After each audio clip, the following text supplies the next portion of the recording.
Okay, standard derp moment there, of course, where I forget to adjust um, the settings on stream. So I announced I'm going live with Rainbow Six Siege, which is not actually the case. It's okay though, we got it corrected now, so should hopefully be alright.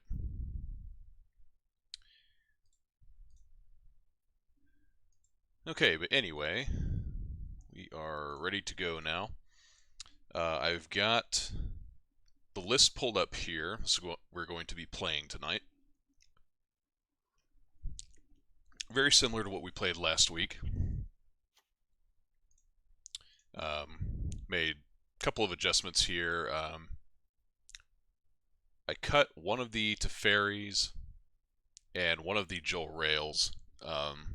Is like the Teferis, I mentioned this last time, but it kind of felt like a lot of the time with Teferi, I was kind of just binning cards that I'd rather actually have, you know?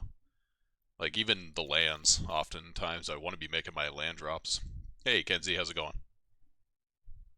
Because I am trying to work up to 6 and 8 mana spells or beyond, so, you know, and I obviously this guy too, so I've got a lot of stuff I want to do with my mana, so I'm not always looking to be throwing away even lands. And I don't have enough cards that are just like complete blanks against everything, or like certain matchups like Heartless Act and Eliminate are probably the closest, but I've only got 3 of those, and you know, whatever. Anyway, so I cut one Teferi, trying to streamline things a little bit. Cut one Joel Rail because she felt pretty good, but not like phenomenal. Like we didn't need her every single game, and like redundant copies were kind of just blanks. Like those are good cards to toss to Teferi, but rather not have them at all. And basically what I did is I went up to the 4th copy of Uro because I just, you know, after I thought about it some more and played a few other games on my own time, I was just like, you know, I just want to hit this effect like pretty much every game as much as possible, both, you know, Grill Spiral and Uro. And I also went up to a 29th land. So I played about 3 or 4, maybe 5 matches over the course of the week. And I was just like bricking on my 4th land drop way more often than I would have liked. So it's like, all right, fuck it. I'll go up to 29 lands. So hopefully we stop doing that and we can actually like not miss land drops. Because like the thing is, as long as I can cast my stuff, I think generally speaking I'm going to be in good shape. Because all my things are like relatively powerful, with some exceptions, you know, like Chevil being pretty dead against control decks or whatever. But for the most part, like hitting Ugin, hitting Casualties of War, which I've up to a 3rd copy, cutting one of the Shark Typhoons, hitting Shark Typhoon, you know, casting Uro from the graveyard, hitting a big Hydroid Krasis. I've got stuff to do with the mana. That's not the problem. It's just making sure I can actually get into the games. And I was thinking about maybe playing one more temple somewhere, but I don't like having a ton of lands that come into play tapped, and we've already got 7 of them and a full complement of shock lands, so we're already looking at 12 lands that I'd have to pay 2 life for, which I'm more apt to do, but I think this is about the ideal mana base for what I'm working with right now. So we're going to leave it as is. And really the only other change that I made in the board was I cut the... what did I do? I think I had 2 Eliminate, 1 Heartless Act, and something else. I can't remember. I basically moved the 3rd Joel Rail to the board for the appropriate matchups when we're on the play and we do want to present a clock, like other control decks when we're on the play. Generally speaking, I think that's where you want the 3rd copy of this card. And I also exchanged the two of the removal spells for 2 Ether Gust, because I played against Mono Red in one of those matchups, and I felt like I just did not have enough to bring in. So I wanted to change that. So this card can be applicable towards the more common beatdown decks. And this can also come in against like Reclamation if I really want it to give us a couple extra points there. So we could bring in like all 8 of these top cards, for example. But we'll see how things play out. I'm not exactly sure on that. But otherwise, should be pretty much the same. So, enough talking. What did I change? Oh, I did not save the ether gust change. I actually just made the ether gust change. But anyway, enough talking. Let's get into some games.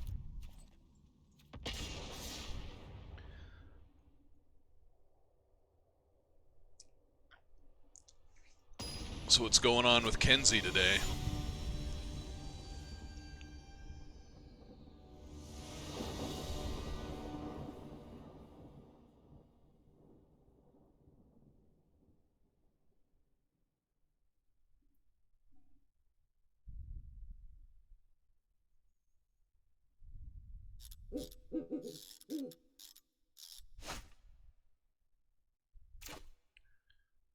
This hand's going to need a little bit of help, but we have a good payoff card. And if worse comes to worse, we can like turn 3 Joel Rail, turn 4 Hydroid for 2, draw a card, get another 2/2. So I'm willing to keep this. And I think what I'm going to do is actually hold this Zagoth Triome for the time being. We'll lead with Temple. Oh, you know, just working. Doing my old standard. I also, I forgot to mention, I swapped out the dog, and I'm back to the owl. Because that fucking dog barking all over the place was driving me up a wall. I like dogs, but this one only has like a very specific amount of sounds that it makes, and they're all annoying. Or the dog did anyway. This is probably Reclamation. So do I want to... I think I want to get Joel Rail down first here. If he ether gusts it, then whatever.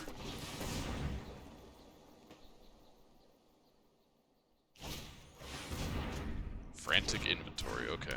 That's interesting.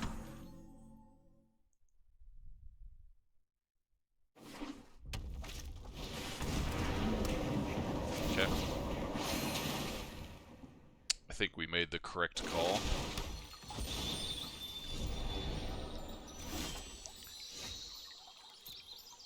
Let's just get in there. Let's see. I think I am just going to... Do I want to just do this now? Not even sure. I think I want to hide the fact... No, I've got to do it now or else I don't get to draw a card. So, whatever. We're going to put this... Actually, we might even cycle this Triome, to be honest.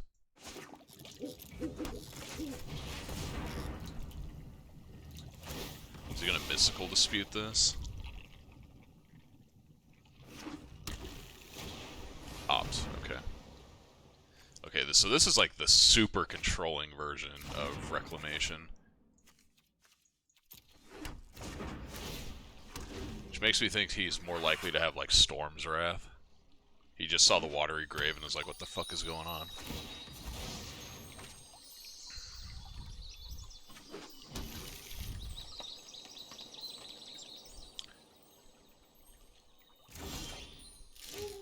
Alright, so we have to consider Shark Typhoon token here. Seems pretty likely. So let's just go in with L22. I could try and bait it out by sending Joel Rail in as well. But I'm not willing to play that game quite yet.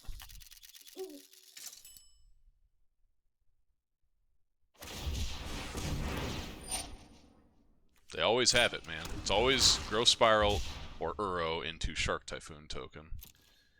Yeah, you get to eat it. Whatever. Don't care.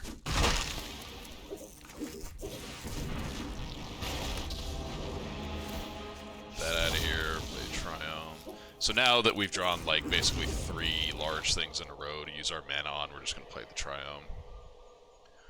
That way next turn we can start getting wild with Hydroid Crisis.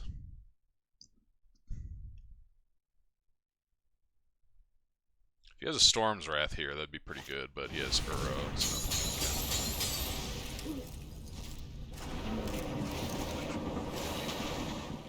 We can brick Uro for quite a while. Let's see. So I could Crisis for 4, make a 2/2. 2, 3, 4, 5, 6, 7.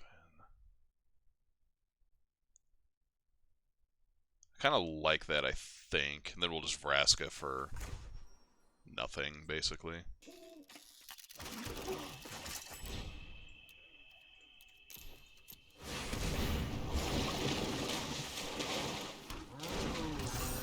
I mean, now if he has Storm's Wrath, it's like pretty bad for us, but oh well. You know, I can't stop that necessarily. I could have, I guess, waited one turn to play Krasis for X equals 5 instead of 4, but we have a backup Krasis, we got our own Uro, so having stuff go to the bin isn't like the worst thing in the world.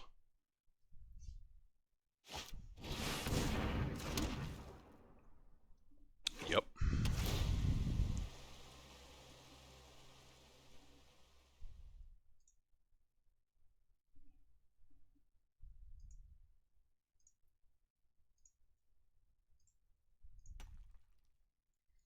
Plays a Growth Spiral. So he's all tapped out again. I just block that.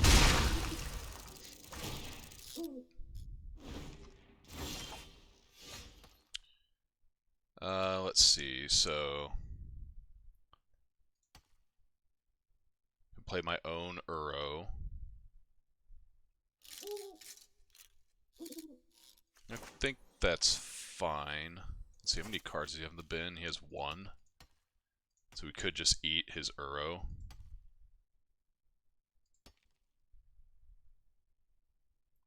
But I kind of want to keep this Vraska around because she does a pretty good job at maintaining control of the board. So I think what I'm going to try and do is block this Uro for like one more turn.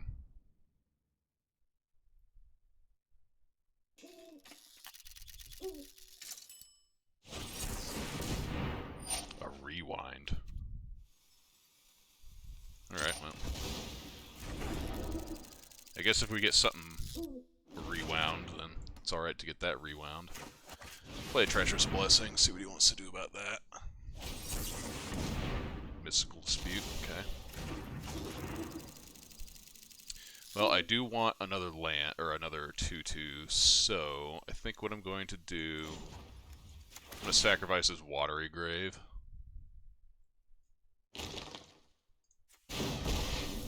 Draw a card.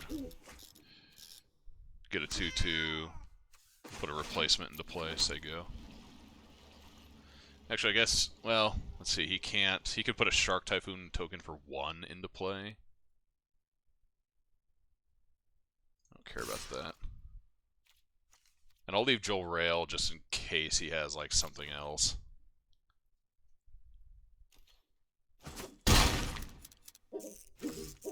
I'm pretty willing to throw Joel Rail away at this point if it comes down to it. Yeah.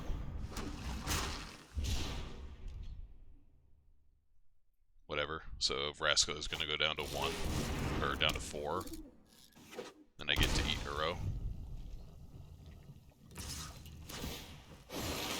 Oh, he's not even sending it in.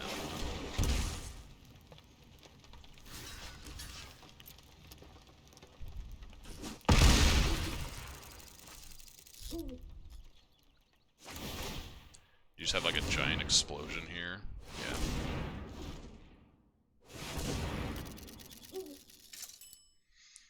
Just 23 mana.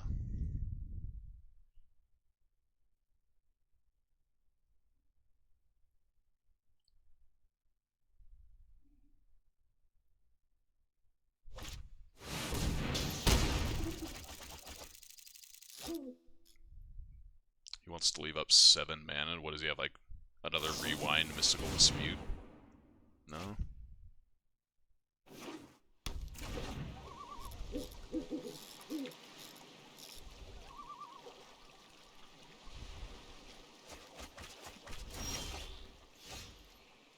Wonder if I should be playing, like, Narset's Reversal in my board, like that one guy that got me the other week.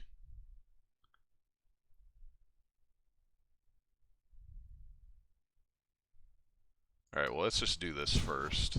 This is gonna just buy us time. I mean, he's probably got um, another stupid thing in his hand. Anyway, what the hell is it called? Explosion. So it's whatever.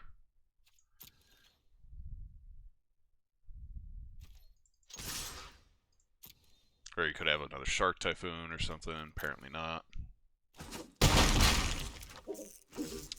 So now what do I do? Let's see, if he's got Explosion, he can kill us anyway, so it like doesn't really even matter what my life total is. I think I'm going to try to Growth Spiral, see what he does here.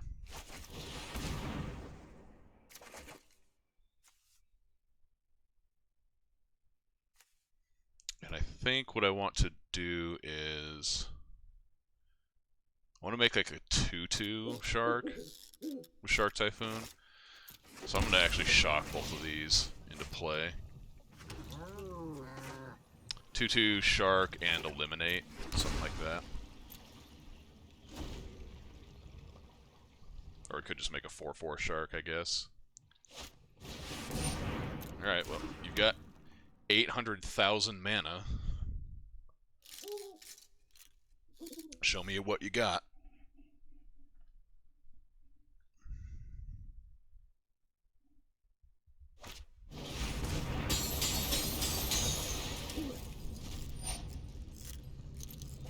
Resolve.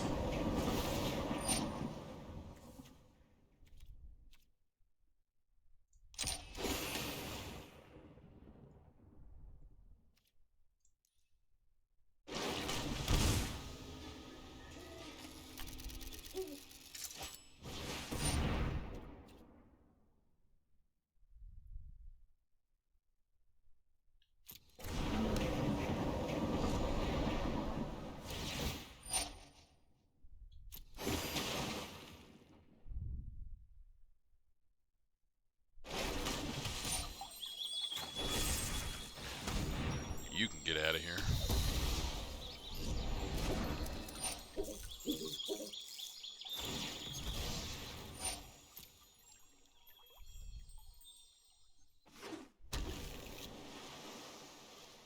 He's got 19 cards in his library.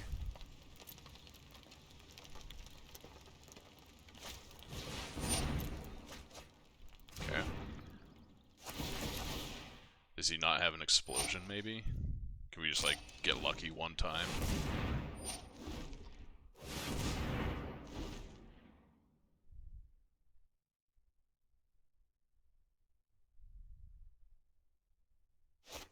Of course not. When you draw 12 cards off your explosion, you're, like, pretty likely to hit one, so can't even be mad at that. Okay, so we don't want Ugin, because Ugin just gets countered all day. I don't think we need Chevel. I'm a little reticent to keep Joel Rail, because he might have, like, more ways to interact with that post-board. And we might just have to turn into, like, an Uro, Hydrid, Krasis, Casualties of War deck. Definitely don't want the removal spells, those are pretty bad. I think, so we need those. We're going to want the Gus, and I'm pretty sure we want the Strokes, because we want to counter all of his payoff cards. Or, like, those are the cards we care the most about. We don't necessarily need to counter all of them. I think what I want to do... I do think I'm going to get off the Joe Rail for this game, at least. And if that's the case, I might want to get rid of Teferi. It just gets Mystical Disputed all the time, and I'm not interested in that. Like, this way we only have a couple of cards that get Mystically Disputed. This one we don't always care about. This one we at least get the cards off of it. This one, you know, is cheap enough to where most of the time we can play it around Mystical Dispute. And then this we're often just cycling. So this leaves us less vulnerable. These, if he wants to try and Mystical Dispute those, I think most of the time we're going to be in a position where we can fight that fight on our terms and not his. Because, like, he's going to have to commit a whole bunch of mana, then we can pay 2 mana and have all our mana up to pay for Mystical Dispute or whatever, so... We'll see how this goes. This feels pretty good, though. This hand is a little awkward. But, whatever.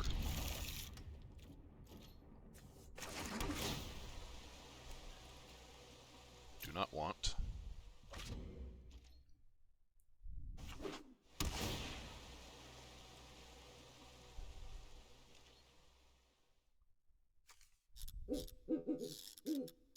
Growth Spiral off the top.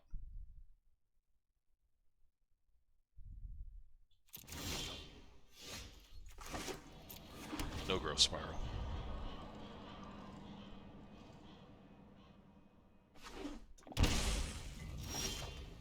So if he does that, I think he's got his own Growth Spiral and pretty unlikely to Mystical Dispute our Uro, so I'm just going to go for it.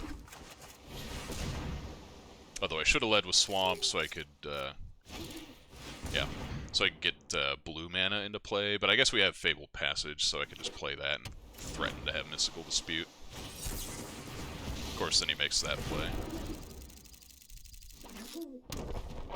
Blast Zone, okay. I could go for Treacherous Blessing here.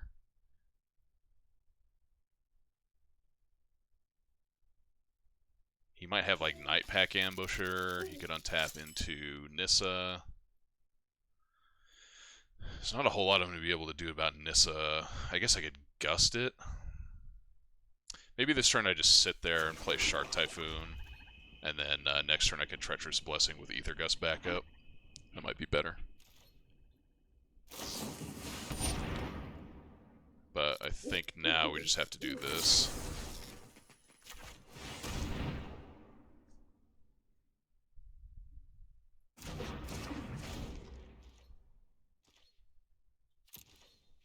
He has nothing, huh? Interesting. No lands, even. That's pretty good for us.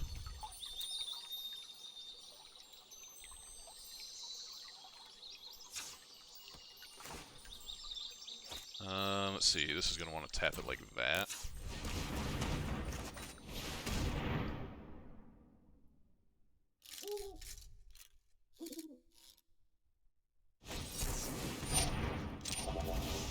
Alright, well, at least he doesn't get to put Night Pack Ambusher into play.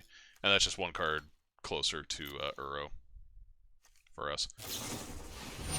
We could theoretically cycle Shark Typhoon, crack Fabled Passage, next turn crack Fabled Passage, get Uro into play. And I'm not opposed to doing that, because again, that makes him like have to do something.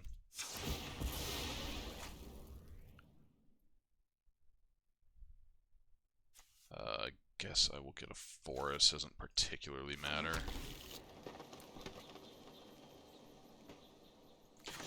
I wish I could get a 1-1 out of this at least, but it's whatever. He might be smelling out our Uro play, honestly. That's a good card to pick up.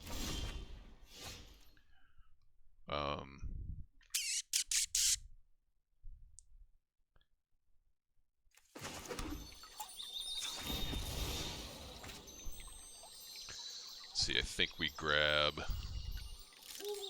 Island here, and that'll let us keep up all of our stuff. Blue, then green off of Temple and Forest, and we have Temple, or off of Overgrown and Forest, and we have Temple Swamp up.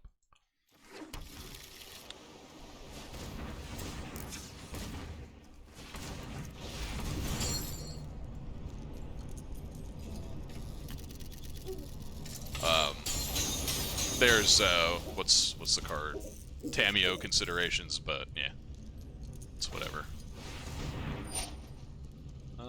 I will put it on the top. I'm fine with that. Again, this keeps him off the Night Pack Ambusher.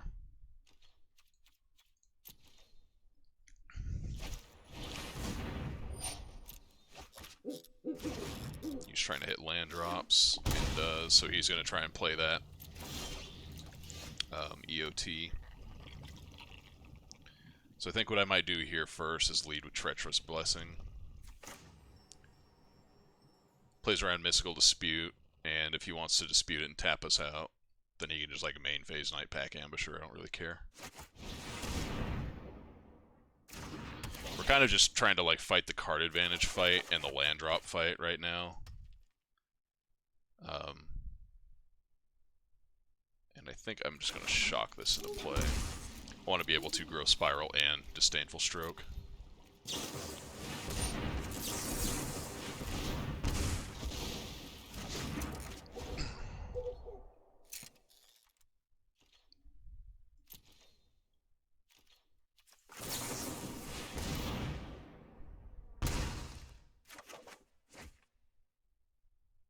guess we'll put this into play.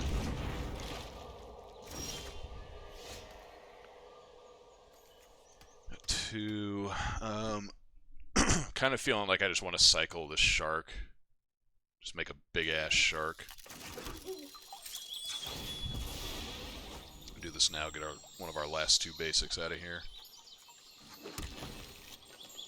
Pass the turn. We will make a 7/7 shark EOT. Or we'll make it during combat to fight his.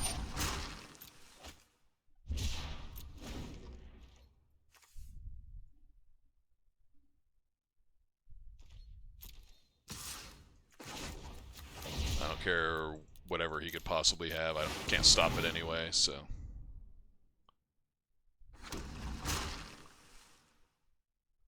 Brazen Borrower. Thanks for the free shark.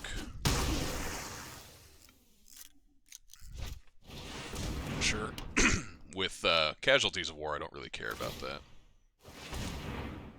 Especially if he like taps out here. He can't actually cast Explosion because he doesn't have double red. But he might make like a big shark or something, which would actually work out really well for us. But he does not.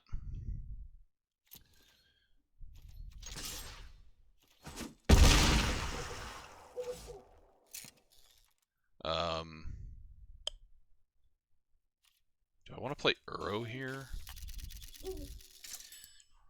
If I play Vraska and he counters it, then I can probably Casualties of War him. But Vraska in play doesn't really do all that much other than get this Treacherous Blessing out of here. And maybe that's good enough. Maybe that'll entice him to do that.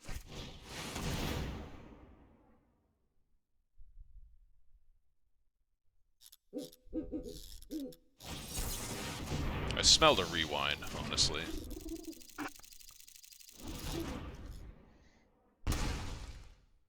Alright, and we kind of have to go for it this turn.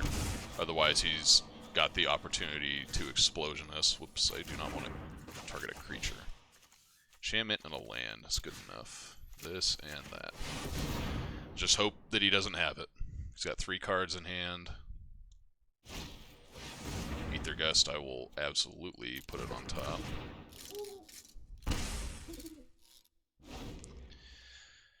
So he's got 10 mana, so with Reclamation, so he could Explosion us for 6. Maybe 8 if he plays an untapped land here.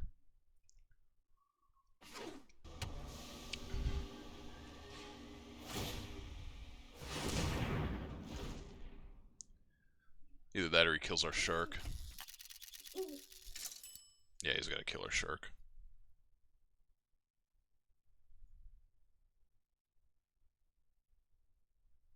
He knows we have casualties, so he might try and keep mana up for like a negate or something. Negate, Ether Gust. But if he wants to kill the shark, he's got to tap basically all of his mana, except for 2.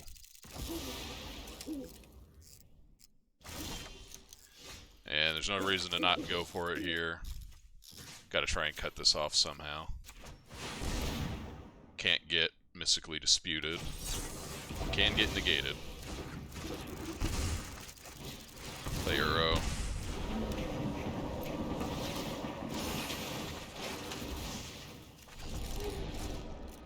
Next turn we'll get Uro into play and go from there.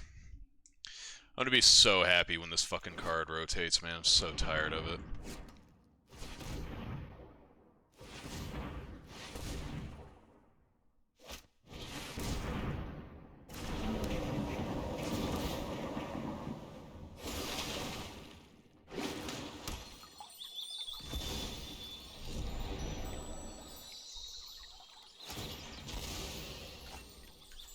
We've gone through 24 cards in our library and haven't seen a single discard spell.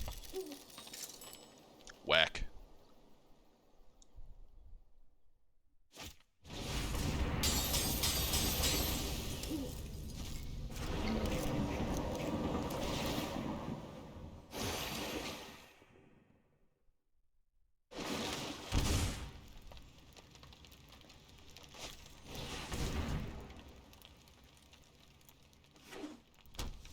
Oh, you don't want to shock that one too?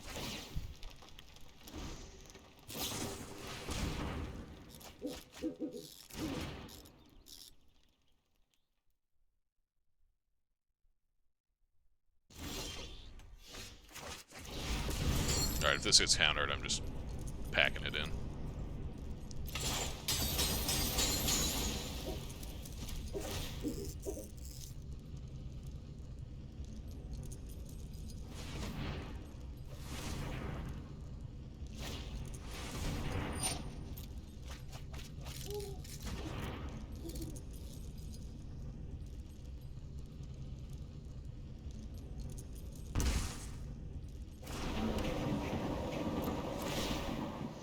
Well, resolve, but it's probably not good enough.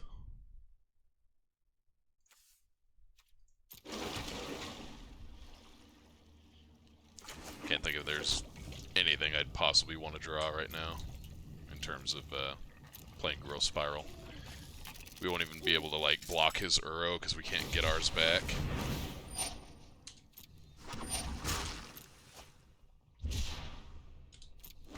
This is probably going to get like Ether Gusted anyway. He just drew like 14 cards on us in the last turn cycle.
Cool story, bro.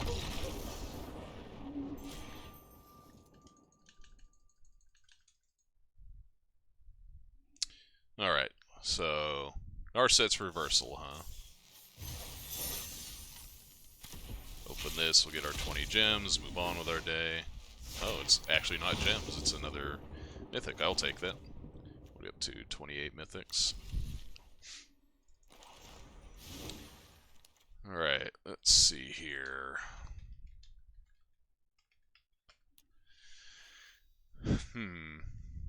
Wonder if Hand Disruption is just like absolute trash right now. Not that we ever fucking draw it. Seems like it just sits in our library somewhere and never wants to show its face.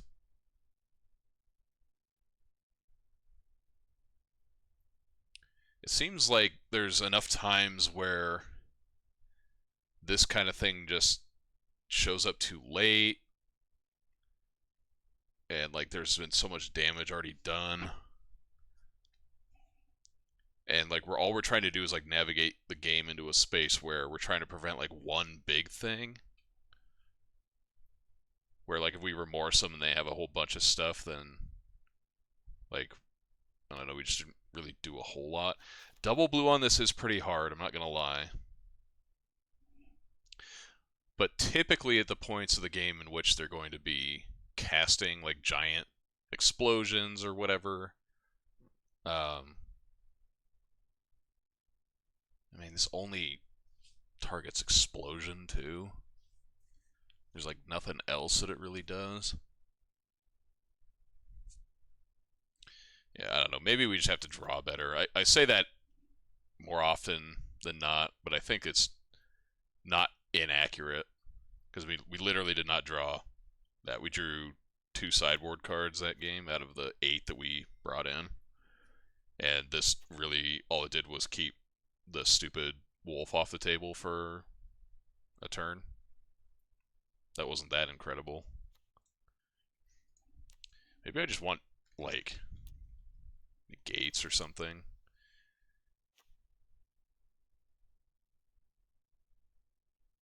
Maybe like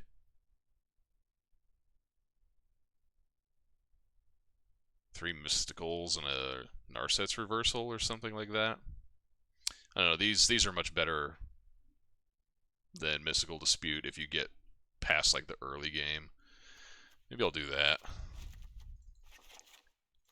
Do that. We'll do one Narset's reversal, just as like a gotcha card, and we'll just go into like the full-on blue. You know, make sure explosion doesn't resolve dot deck. Like every single one of these cards can interact with explosion, and like frankly, other than the wolf, that's like their only thing that matters in the matchup. All their like tire spinning, air, drawing cards, and growth spiral and Uros and crap like that. Like we can keep pace with that. We just have to stop them from having like a big ass explosion for 12 or whatever the fuck that was that game. That's like what sealed the deal. So, alright, we'll give it a shot. And now that I've made that change, I will not see any reclamation decks for the rest of tonight. Watch.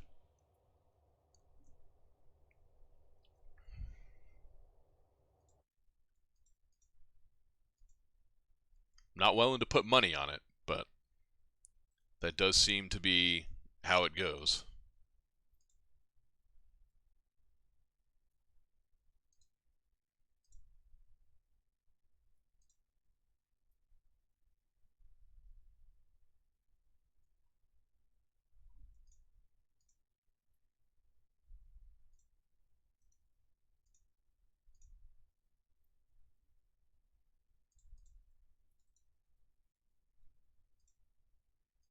What is this queue time? Come on, man. It's like very rarely ever longer than 30 seconds. First world problems is I'm complaining about having to wait a minute.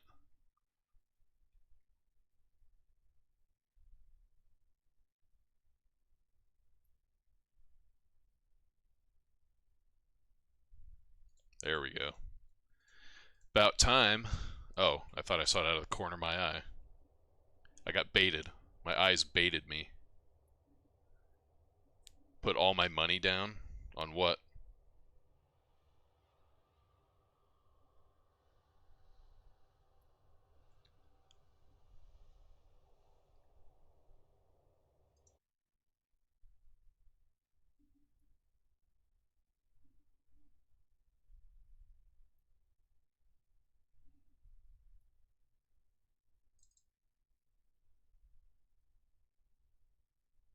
What was I saying earlier about money? Oh, you're talking about betting that we're not gonna see any reclamation decks. I'm with you. Dude, what the hell is this? Get me out of queue. Oh, you know what it was? I think we disconnected for some stupid reason. Un momento.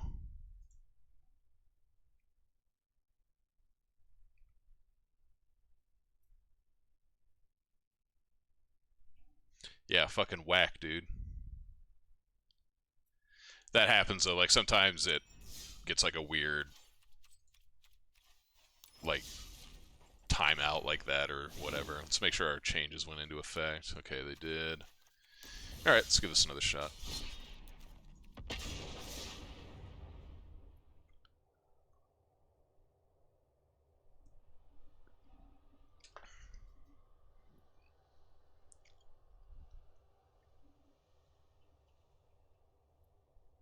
So what was Burnsy streaming the other night? I asked you, I think, right as you had left the chat.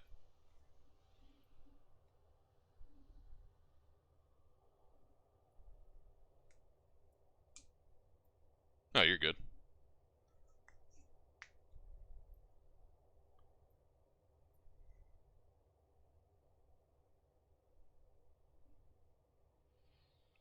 Oh, sweet.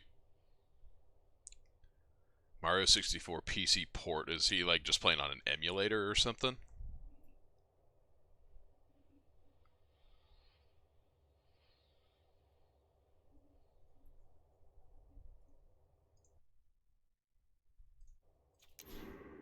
This happened again?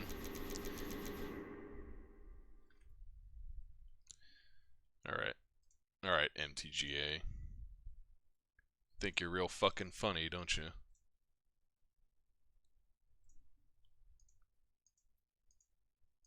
Found a straight port off of Reddit. I'm sure that was safe.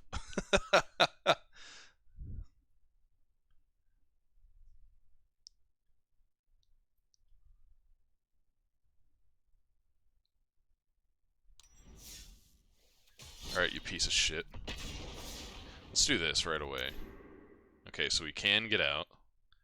That's kind of the indicators. If you can't cancel out of the queue, then you're like your action or whatever is suspended for some reason. There we go. Okay. The file's literally called mario.exe. That doesn't mean anything.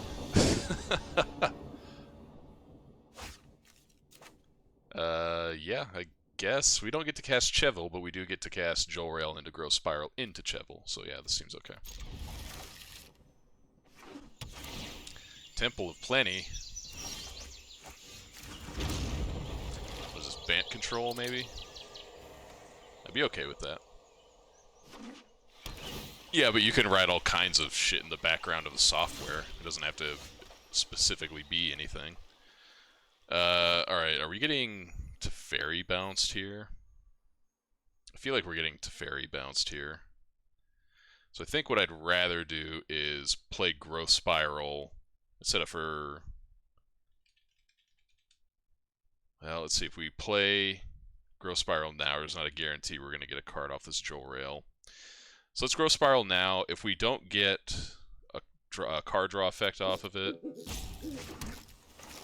we'll just do this. Whatever. Play Temple. Alright, Shark Typhoon's fine. I was going to say, if we don't get a card draw effect, we can just play Treacherous Blessing and another land. Okay, so he's got Uro. So, unfortunately, we don't get to do, like, the ideal thing here, which would be Joel Rail, Treacherous Blessing, but... We can Joel Rail, Chevil, which plays right into Shatter the Sky, but whatever. We could also just play land into Shark Typhoon, and then next turn Joel Rail, Treacherous Blessing. But I feel like he might have like a Nissa or something, and I kind of want to establish some board presence.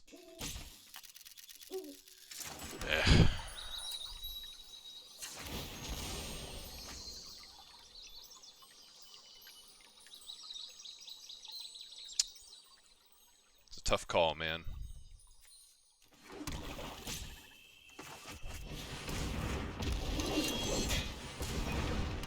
Alright.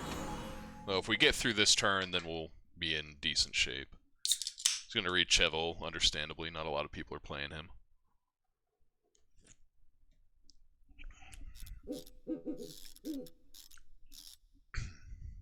He's like, wait, what does this card do? I need to read it again. We can read it again, too.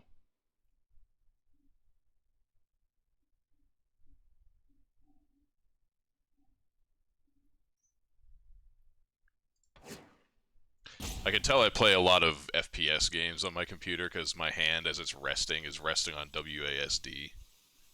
Space shift. Called it. I fucking called it. Do it on Temple because we don't have, like, really any way to kill a Planeswalker main deck, at least not a Nissa. If we can Treacherous Blessing and draw a removal spell for Temple of Enlightenment, put some pressure on this Nissa, that'd be pretty good. Alternatively, we could cycle Shark Typhoon, but I think I want to do this first. Holy shit, infinite lands.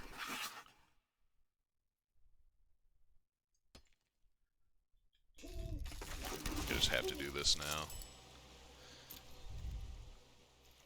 Of course, it's the card on top of our library. It can't be the one that we draw. We have to draw 3 lands and then see the eliminate. Bullshit. So he's got access to 6, 8, 10, 11 mana this turn. That's probably a better eliminate target even than Temple of Enlightenment. Unless he taps this for something.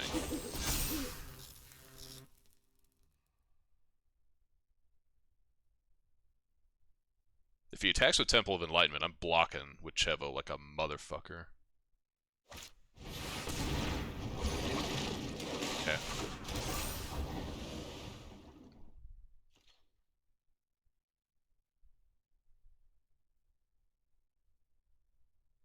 Yeah, send it in, buddy.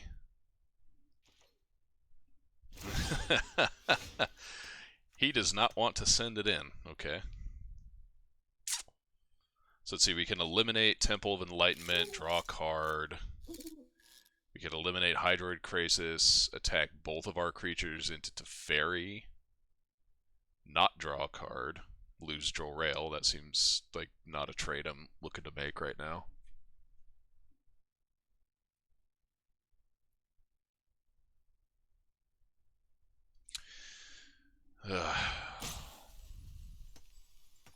I put 29 lands in here because we brick on our land drops, and now I flood. The classic. If I don't kill Hydroid Krasis with this eliminate, there's like a pretty low chance that I actually get to do that. If we don't put pressure on this Nissa, he gets the ultimate next turn, and then all of his shit's indestructible anyway, so I kind of feel like... whatever, let's just do it. This at least draws us a card, and we could theoretically draw another removal spell.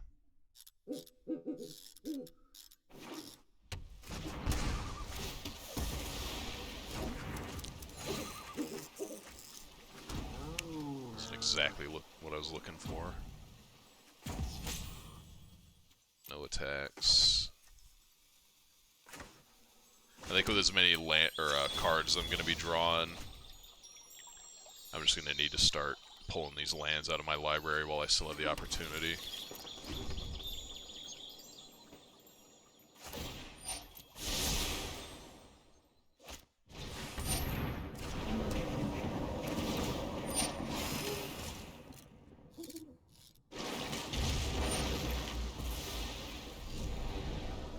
The Ketria Triome, does he have that just for a cycling Simic land? Could see that, I guess.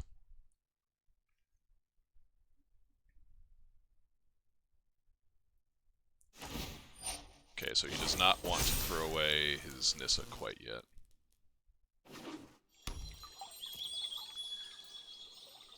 Did he go in with his Krasis? That's the question. Yes, he does.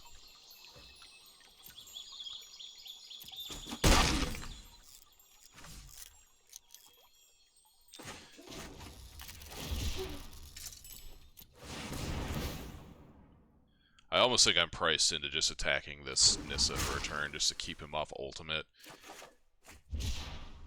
But let's try Casualties of War first. And I think I want to target Temple Garden. He can have 5 mana up. 1, 2, 3, 4, 5, 6. So he's easily going to be able to Mystical Dispute this if he wants to. Alright, whatever. We, like, basically do not have a choice here. We have to go for Casualties of War.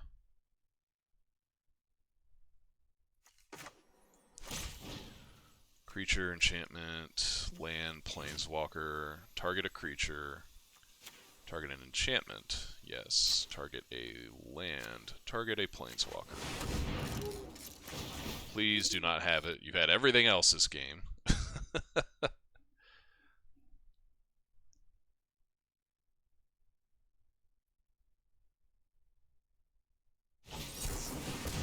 whatever. Alright. I am ready to move on. Alright, let's get this bullshit out of here. Get this out of here. Get this dumbass out of here. Get all this bullshit in.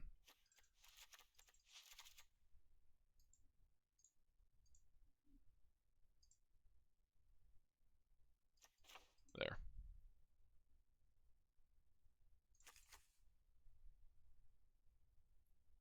I don't know if he has like glass caskets or anything like that that he might bring in.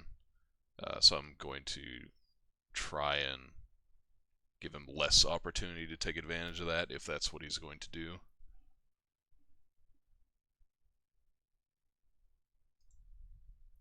You might also have Shatter the Sky, which makes this plan much worse. But maybe now that we have a bunch of counter spells, it might be alright. I could see that.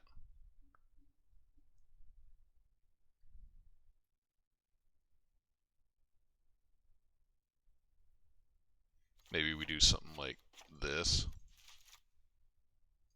Just try to get on the board and sit behind counter magic and... Well, do we need Ether Gust? Might not need Ether Gust. Now that I think about it.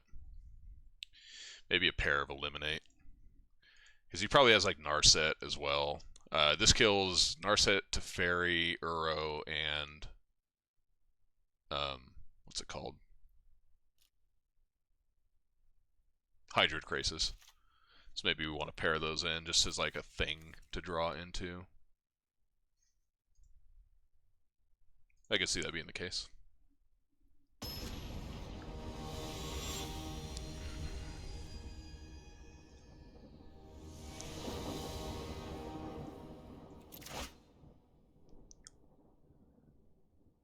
Sure. Whatever. Nope.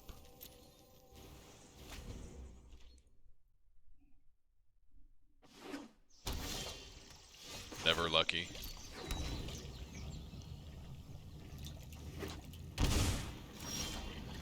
Alright, so now he's got Ether Gust and Growth Spiral up, as well as Mystical Dispute. Cool story. Actually, I don't even really care. We're just gonna pop that idiot. Alright, he's smart and gets his card out of it. And that is the best thing to pop it with.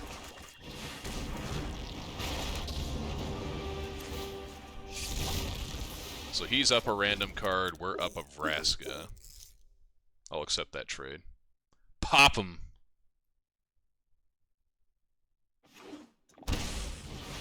Cameo, okay. What does he choose? Nissa Who Shakes the World, which he does fine. Like a fucking jerk. What had he been? He been Shatter, which I expected.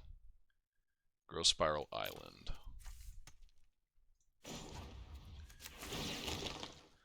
I can't afford to sacrifice anything because I want to Casualties of War next turn. So what do we do here? I think we just have to Fable Passage and try and get this Uro going ASAP. Like if we draw another Fable Passage for the next 2 turns, I want to rattle them off.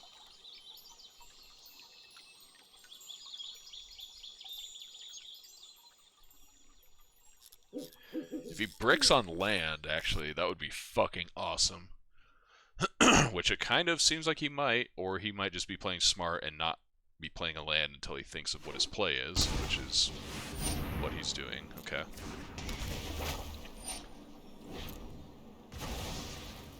I'm actually okay with that, too. I mean, it's not, like, phenomenal or whatever, but it at least lets us get his shit plus a breeding pool off the table. And we can like really try to contain his mana a little bit. He went for Hydroid Krasis, did not find it. Binned another Elspeth Conquers Death, which is nice. Let's get some of these lands out of here. Black, black, green, green, blue, doesn't matter. This, play breeding pool, cool story, get all the modes. Get your breeding pool out of here. Boom, bam. Now if he plays Anissa here, I'm going to be real sad, but, you know, whatever.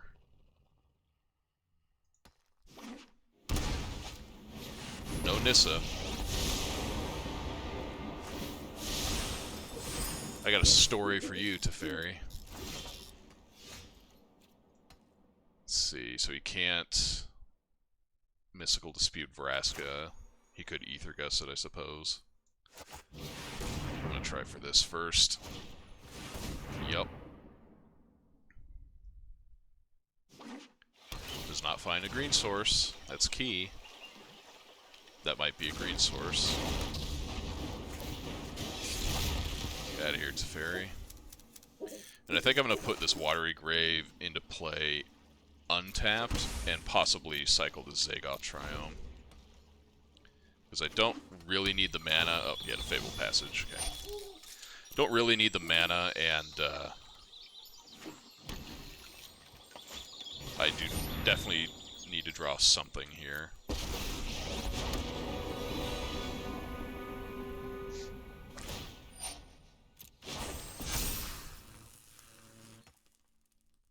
He's going to attack Vraska. We will attempt.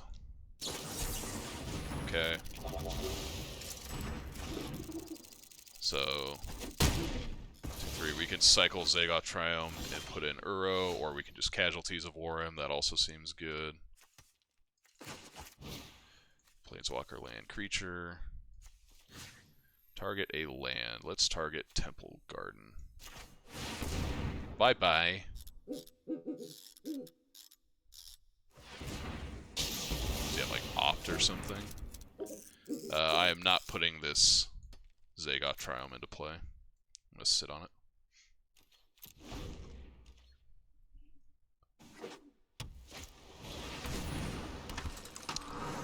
Joel Rail, you say?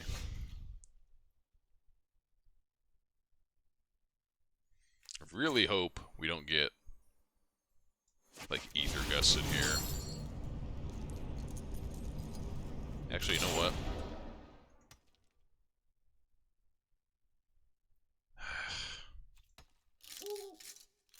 I'm worried about Mystical Dispute, but we've got a couple lands we can cycle if he does dispute us, and I'm not, like, gonna try and keep shit around for Tamiyo when we only have one in our deck. This gives us the best chance of, like, doing something right now while he's in a position of weakness. Glass Casket. Bullshit.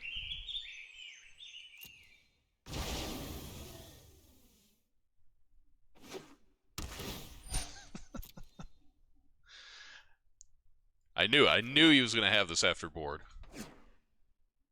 And we have our only 2 Vraskas down, 2 Casualties of Wars down. So that thing's probably sticking around for the most part. That's annoying. Unless we can draw Casualties of War right here. Nope. That's a good draw. 3 cards off the top. 6. And Casualties of War that is. Get everything off the table, please. Yes, and yes. Give me my Uro back.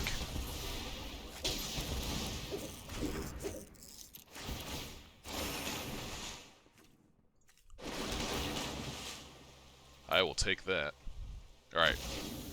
1 brick off the top, please. That's all I'm asking for, okay? 1 other brick.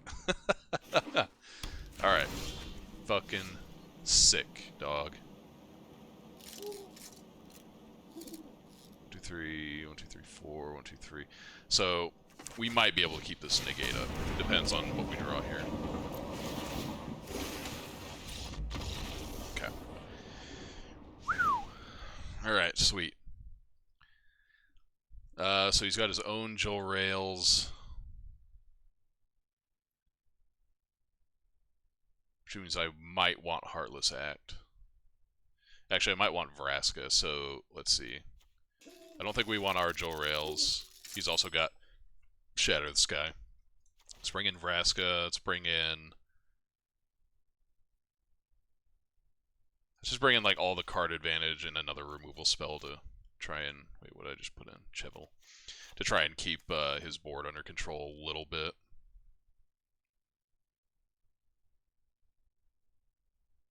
We only need a few removal spells. You don't need a lot. And we have 5 ways to counter Nissa, provided we can keep Teferi off the table, of which we have 5 ways to prevent as well. Well, I guess 8 ways, technically.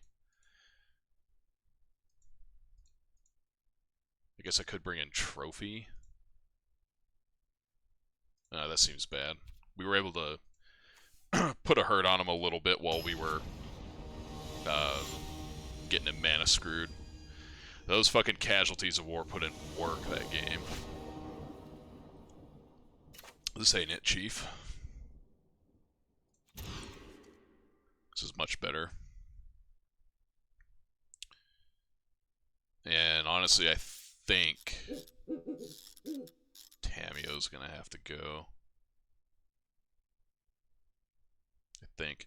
We're gonna have a lot of, like, cards to draw. I'm not worried about trying to get card advantage when we have Uro and Treacherous Blessing. And this is, like, kind of more of a luxury than anything. This also bites it to Elspeth Conquers Death pretty hard. So let's do this. We can always, you know, shuffle our library with Fable Passage and shit. And put us into a position where we can play Tamio. Yeah, I think I'm going to shove that. Again, we've got so many cards to draw here that I'm not worried about hitting land drops. Need to find more meaningful things to go along with what we've already got.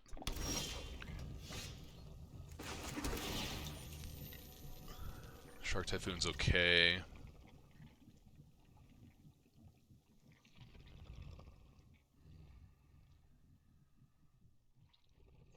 I guess I'll keep it. If he plays Teferi this turn, I'm just gonna... okay, he's playing Uro. I think I have to play Uro here, then. Because he might have, what's her bitch face? Nissa next turn. And we've got to keep pace. Oh, he missed a land off of it, though. That's actually huge. Alright, well that changes everything, actually. If he doesn't play a Teferi this turn... What was this, Tamio? No, Teferi. Okay. Teferi with Mystical Dispute backup or something. Let's see, so I can Treacherous Blessing, the most likely way to hit a land drop here. So I think I kind of have to do that. Ooh, and we drew an Eliminate.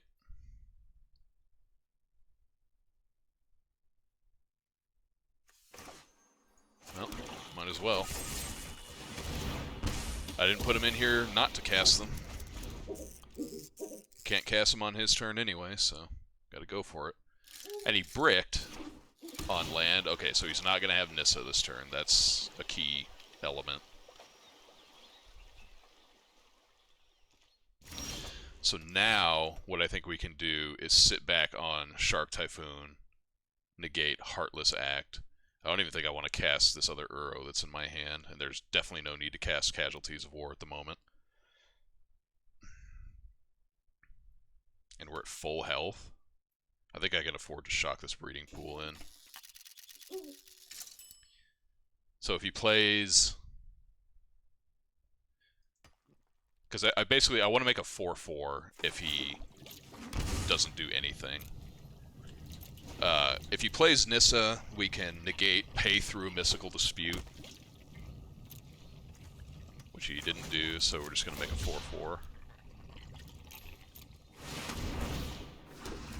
His own shark can't beat us now. At least not at the moment. So I can... You know what, I actually think I might play the Uro this turn, just to try and bait something out. He could play Nissa with Dovin's Veto backup, but if he does that, we're sitting on Casualties of War, so I actually don't even care.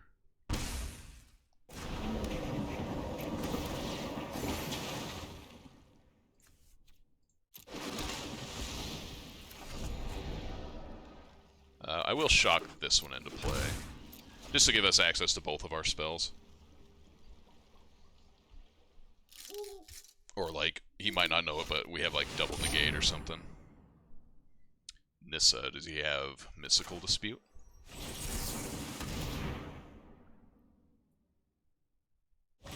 He does, okay. I don't care about that.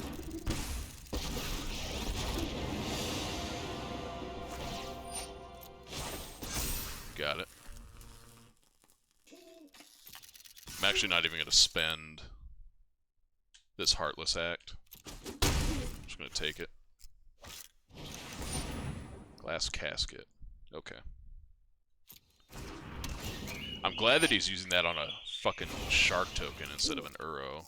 That I am totally fine with. So now we Casualties of War, we laugh all the way to the bank. Planeswalker, land, enchantment, creature, and artifact. Full value. Let's get him off a breeding pool. This is going to double Stone Rain him. No reason to play that on tap, so we'll just pass the turn. This does put a lot of cards in the bin for his Uro, which is a little bit of a consideration, but oh well.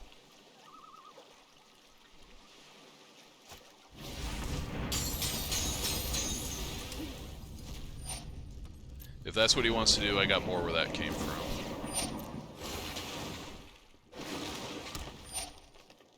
Okay, so he cannot Dovin's Veto us.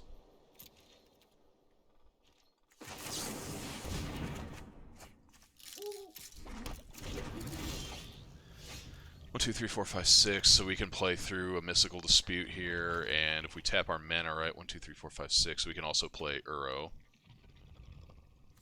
As long as it taps our swamp, we're good. Yep.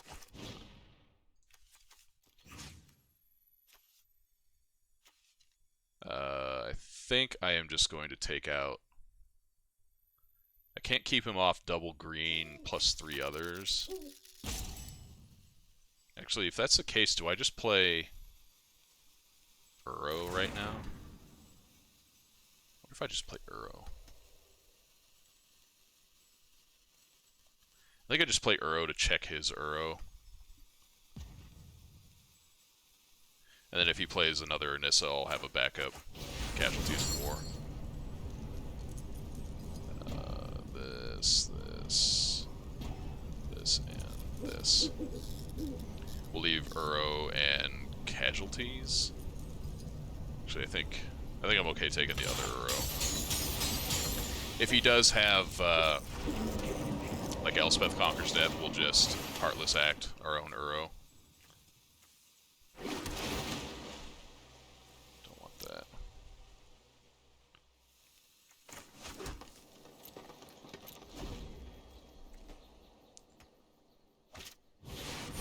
Called it. And I'm okay just doing this now. Yes. Basically, that was 5 mana, discard a card, kill my Uro, but I'm okay with that. We have Casualties of War, he doesn't. And now I get to fucking nuke him again. Let's just take him off Castle, I guess.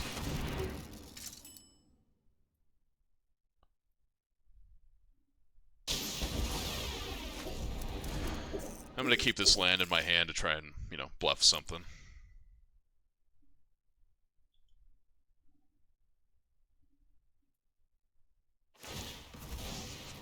Does he have like a return to nature?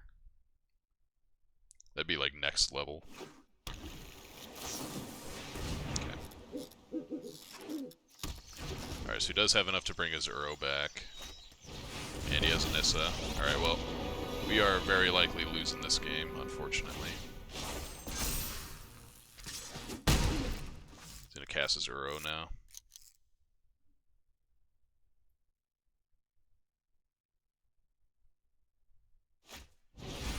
Alright, so what do we have? We could draw our third Casualties of War, or like Tamiyo into Casualties of War. Those are like our only outs. That is not quite good enough. Let's see, I can Vraska sacrifice a land to get my own Uro back. Be up a card. And still have a Vraska ready to like eat something next turn. I think that's better than Vraska to kill Temple of kill Uro, lose it to Temple of Enlightenment, and then play our own Uro. I think we've kind of got to get some shit going right now.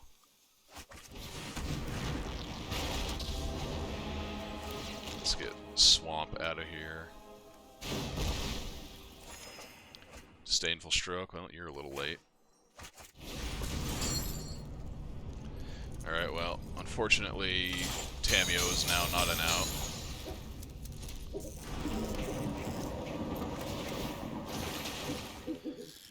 Shark Typhoon. We have 1, 2, 3, 4 mana up.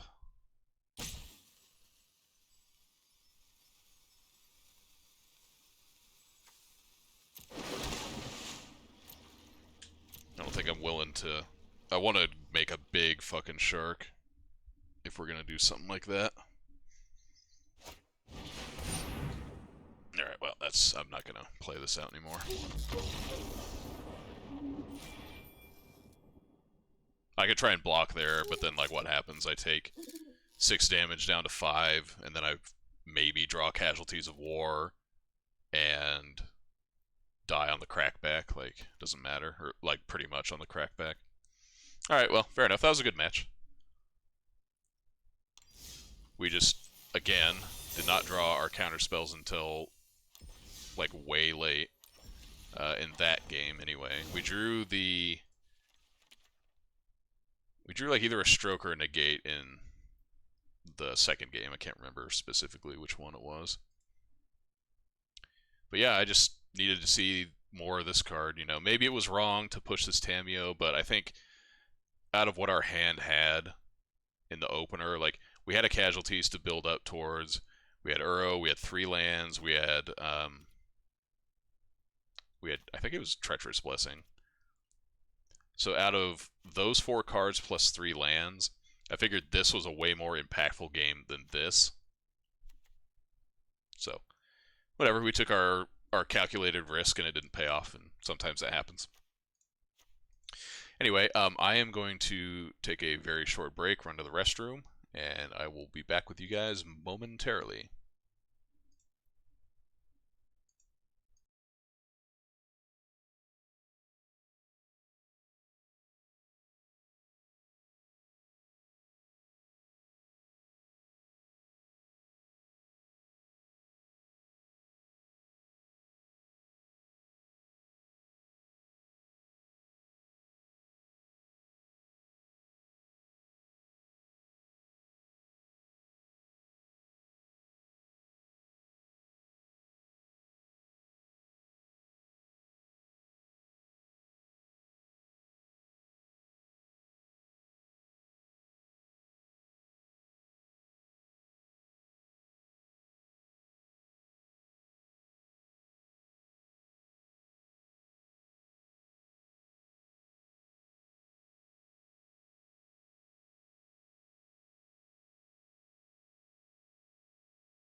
Okay, back again.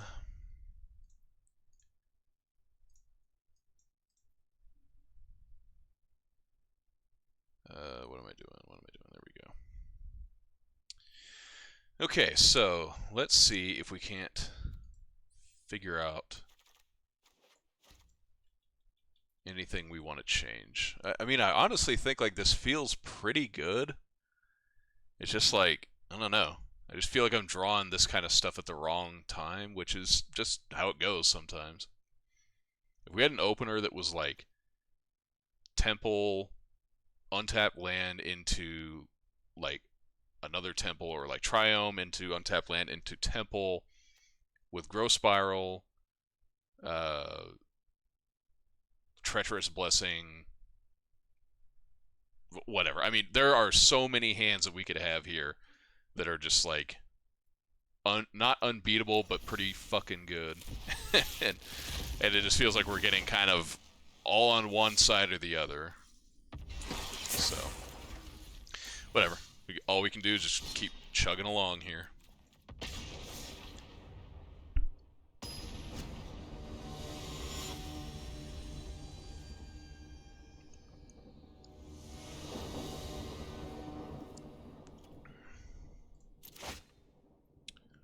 Like, look at this fucking hand. Like, our 1/8 drop and none. Our 8 ramp spells, we can't manage to have one in our opening hand. Sounds like already a virtual mulligan. We were playing against a Yorion deck, so we need to be like a little bit faster than this. I mean, this is good at just like cleaning up whatever the hell's going on, but that's provided it resolves. And Yorion decks, for the most part, are pretty good at not letting you do that. I'll keep this one, but I'm not like thrilled about it. I think I'm just gonna get rid of this breeding pool. Do not need you additional land. What is Savai? Okay, this is like the Orzhov Yorion deck then.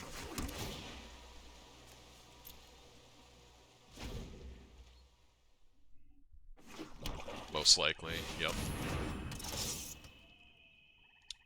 I'm going to get rid of Watery Grave.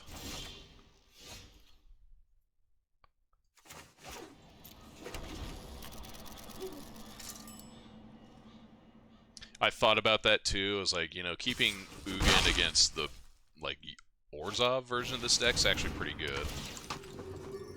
But I'm sure they were just agonizing remorse it before we even got around to casting it, so, you know, whatever.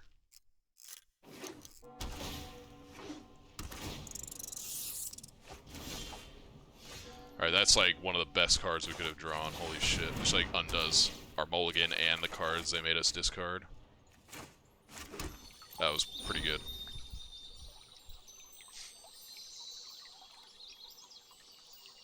He's like, hey, I'm the only one that's supposed to be playing that card.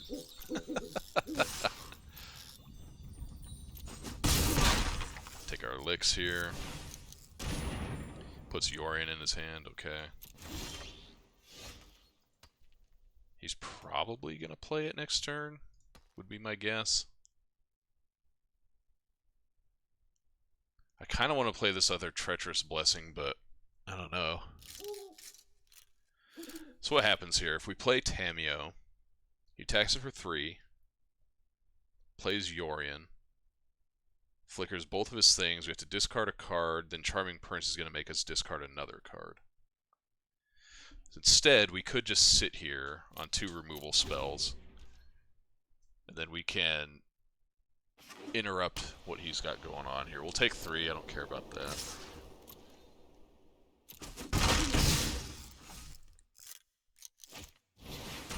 He's got his own Treacherous Blessing, okay.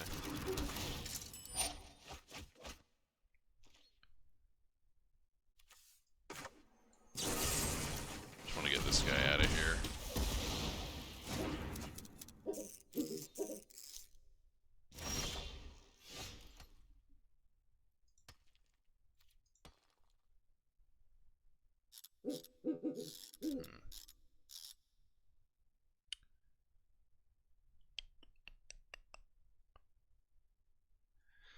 see, if we play this Treacherous Blessing now...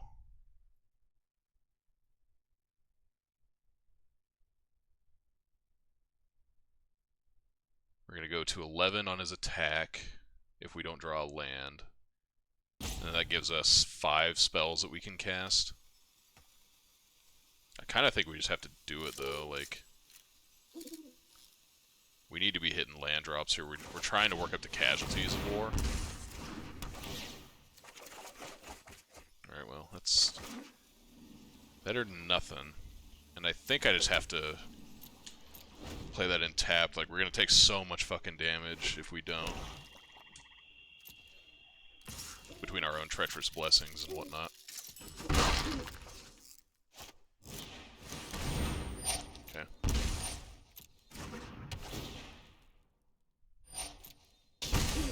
I guess we could play Vraska and get our Treacherous Blessings off the table. This will put us to 4. Vraska will put us up to 3. This also gives us an opportunity to try and draw land so that we can get Ugin going.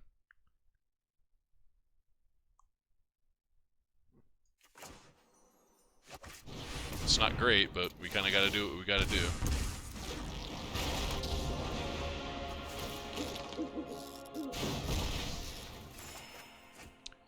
And of course we won't hit a land. I am just going to get rid of this Growth Spiral. It's not doing anything for us right now.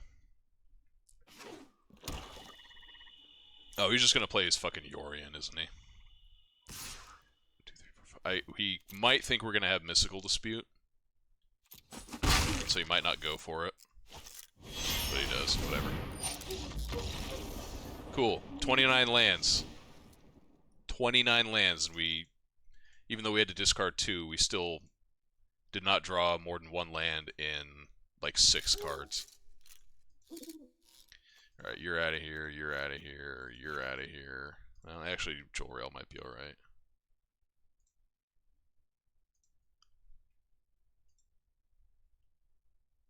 We gotta keep Stroke, because he'll have, what's it fucking called? Doom Foretold as well as Yorion. And Elspeth Conquers Death. Those are like all of his big cards.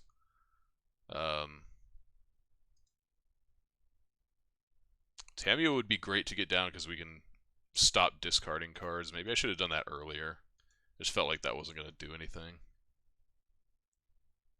I even talked about it too, like playing Tamiyo and then he flickers and makes us discard 2 cards and that doesn't work. But whatever. Maybe you just, like, I've taken this philosophy in other decks. It's like we just want to have like stuff that we can cast off the top, because like there's a very good chance he's just gonna like basically make us go hell-bent. And Eliminate is worse than Heartless Act here. His Heartless Act at least cleans up. Well, he has Kaya as well. He's got more Yorions than he does Kayas. And Kaya can just get, like, fucked by Casualties of War or Vraska, so I think that's probably fine.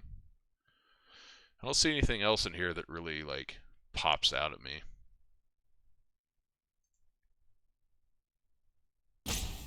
It could be that Jor-El is better than, like, Shark Typhoon, because we're not going to work ourselves up to that much mana, usually. I'm willing to believe that. We'll try it like this. See what happens.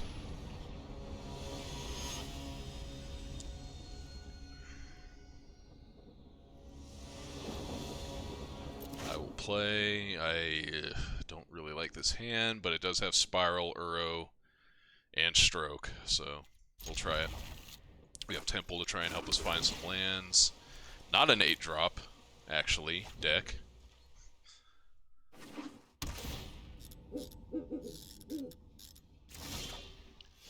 Alright, that's good.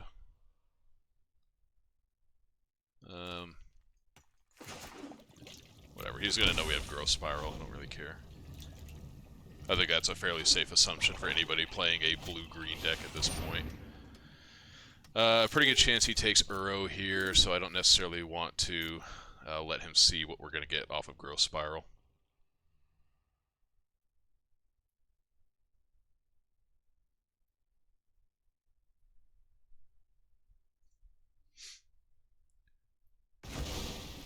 Yep.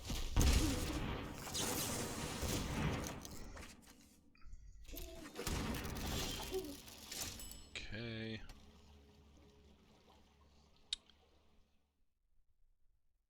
Wonder if I just get a 2/2 Crassus rolling and then sit back on Disdainful Stroke. Like, what's the worst he can do? He like cast Oath of Kaya, I guess would be pretty bad.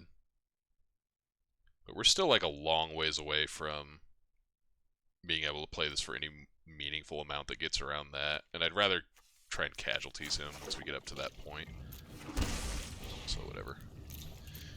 Let's get a 2/2 in play, draw a card.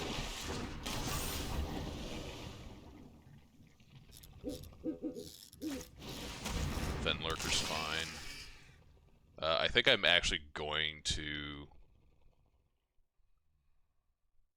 get rid of this Fable Passage. So if he bricks on land here, I just want to slam Vraska. Okay, do not brick on land.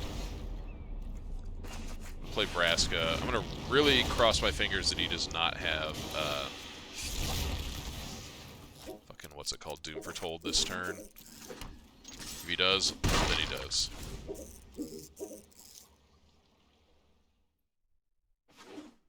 No Doom Foretold. You spark. Okay, I'm alright with that. That's much better than Doom Foretold.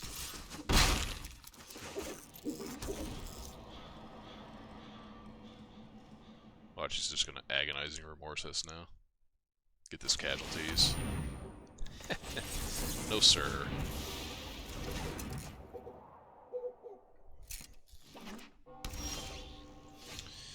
Part of me wants to play this Casualties of War just to like get his castle off now, but 6 mana Stone Rain is not really what I'm in the market for.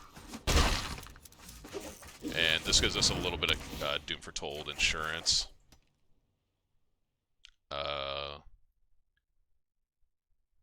Actually, I don't even hate playing the second one here. Whatever, dude. Fucking sick. Uro's great. Now we have a lot of Doom Foretold insurance. And if he goes for like some sick play, we have Casualties of War to wrap it up.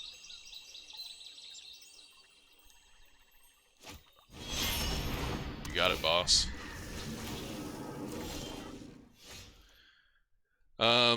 I kind of feel like I just want to... Do I want to just pop this Yorion with Casualties of War? I might want to set up a better clock before we start doing that. So let's get Joel Rail, then Uro. And then next turn we'll Casualties of War if we get the opportunity to.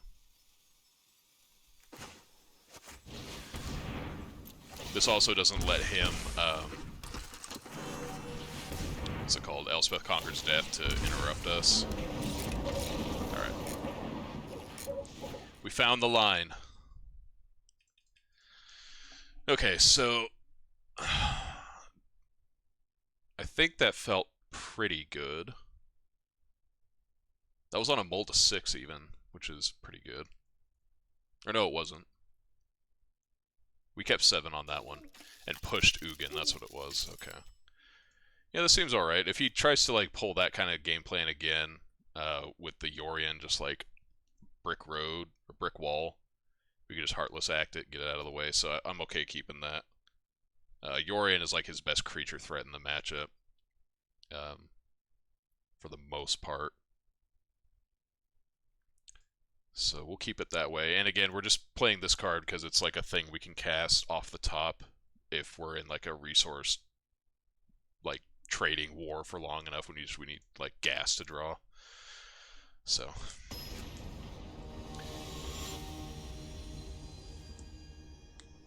Plus, he does not have a great way around it if he can't remove it from table.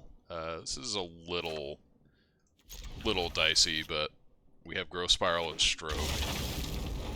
If we had a Temple, I would feel a lot better about this hand. But seeing as how we don't... Alright, just play that.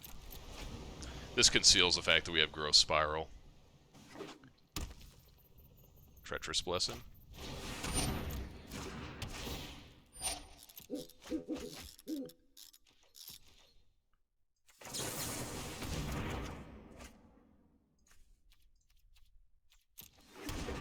There's an argument to wait until he has to discard a card here, but I don't think it's going to impact his decision like at all, so it doesn't matter. I'm going to withhold playing Joel Rail for the moment. Because I want to play it and get a card out of it, or get a body out of it on the same turn, if I can get away with it. Silica Bellhaunt. I kind of want to use Stroke on that, only because I don't want him to have like a big turn where he goes for like Yorion to bounce a bunch of shit, but I don't know. Maybe I just Heartless Act it, be like 2 for 1 ourselves on it.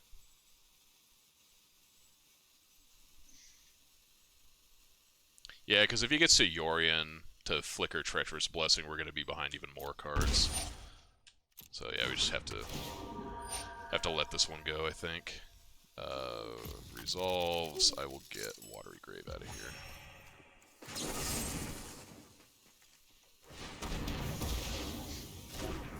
I wasn't sure if he was on Bellhaunt or not, because not a lot of these decks are.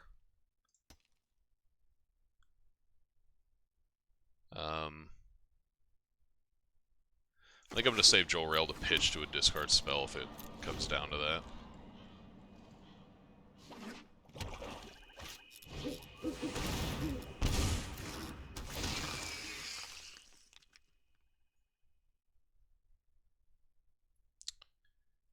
I could also get rid of Disdainful Stroke, because I think I'm probably going to Casualties of War him next turn.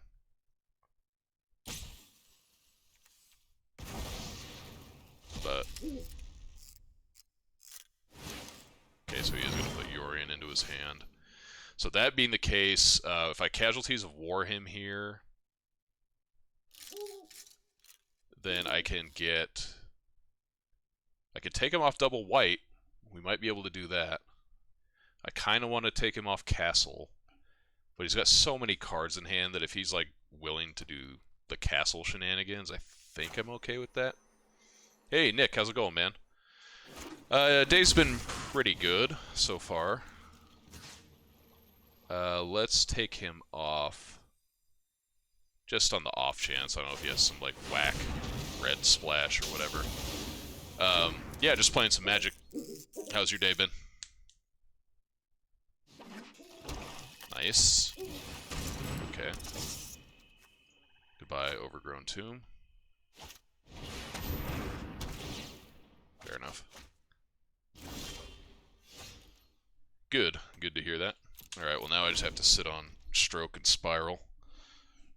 He's probably going to go for Yorion. Or not. I guess he's got to have a white source, right? Like, there's no way he doesn't.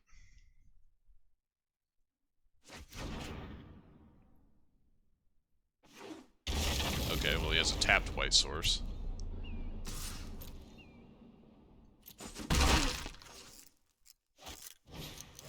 Kaya, okay.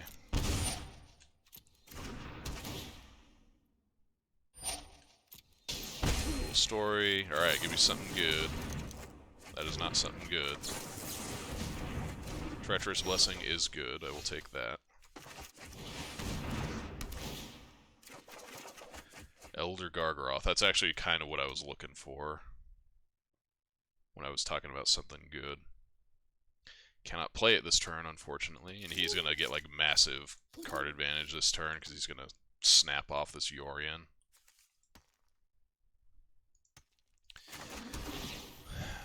But I do not think I can sit here and do nothing.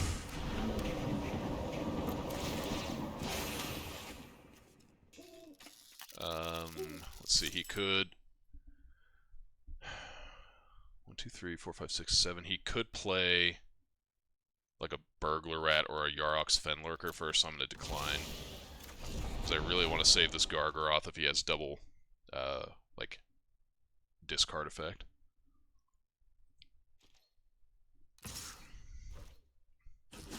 Got it, boss.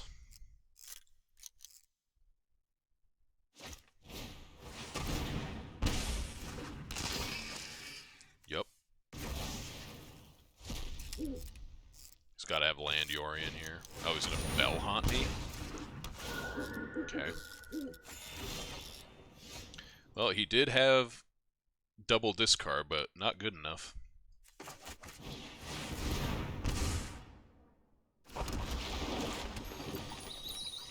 Alright, well now all of his discard doesn't do anything, and we have a giant brick wall. Probably has Elspeth Conquers Death. But whatever. This is literally the first time I've ever had this guy in play. Alright, Murderous Rider, yeah, that plays too.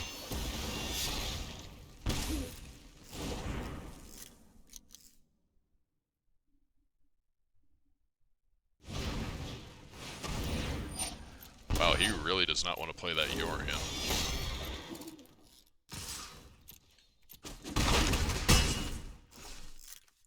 He's trying to get, like, maximum value Yorion. And he's given me a lot of time to find Disdainful Stroke. Found Heartless Act. How many strokes have I gone through? 1. And that's it.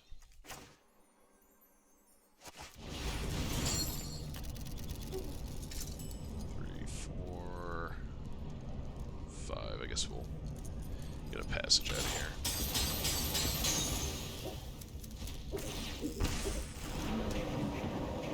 We find a Disdainful Stroke here. Alright, well, fair enough. Vraska's okay. I'm not convinced it's going to be good enough, but we'll find out.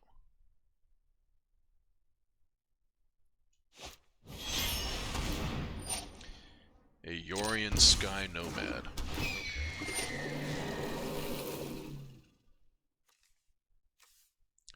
He's gonna bounce like literally everything he owns except for Murderous Rider, probably, yeah.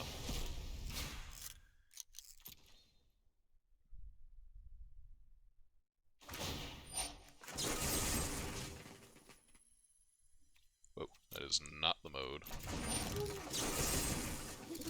Thank you. I'm glad that Arena was looking after us on that one.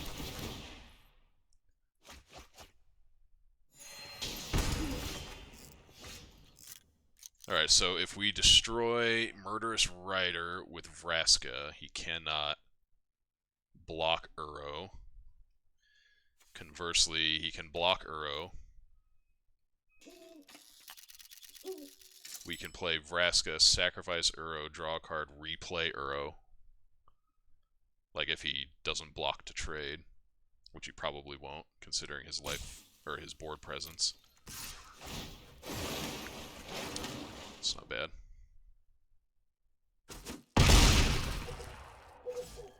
And this way, let's see. So if we Vraska 1, 2, 3, 4, 1, 2, 3, 4, we're gonna have 1 up. I think that's okay. This Treacherous Blessing, I think we just don't have time for at the moment.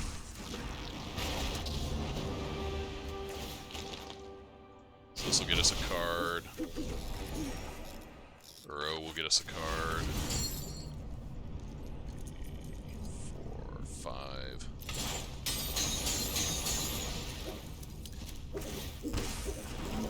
Replay it, get another card. I will put Temple into play. Casualties is a good draw if we get there.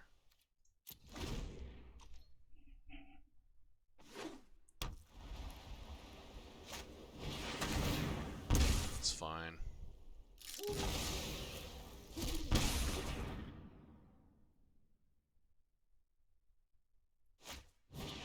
I had a feeling that was coming, so he's gonna get Uro. He's gonna have enough damage to kill our Vraska.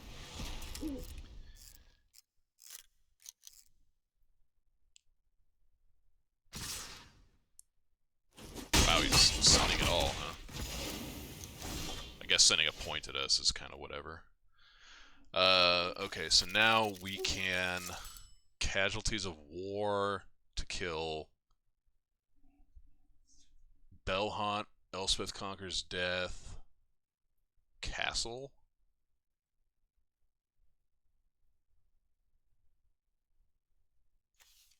Because he does have a Yorian. He has like good stuff to bring back, so I can't afford to like get my own Treacherous Blessing. Target a creature. Get the biggest thing off the table. Get that thing off the table. Take a source of card advantage. We're going to hang on to this Triome and just cycle it end step. So if he wants to dump 6 mana into his Fenlurker to deal us 2 more points of damage, and we go to 6, I'm okay with that.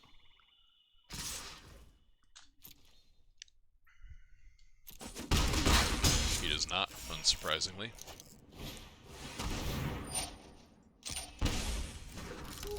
I'm not going to cycle. I don't want to draw something good off the top and pitch it. We have Ugin. Ugin is an out here.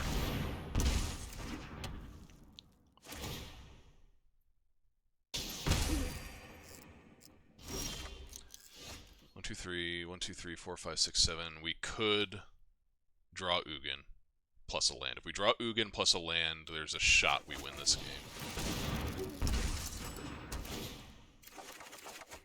Did not get there. Alright, whatever. That was a good match. Went to 3 games and... Alright, you gonna head out, Nick? I'll catch you around, buddy. Oh, actually, Kenzie, you're heading out. You're gonna call it a night at 9 o'clock at night, almost.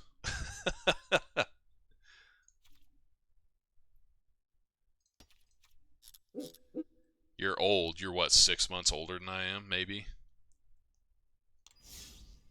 Not even. I think you're like 3 months older than I am.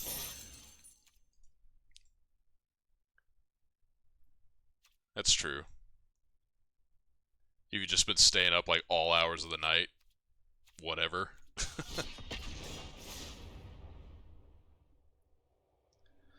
That's the danger.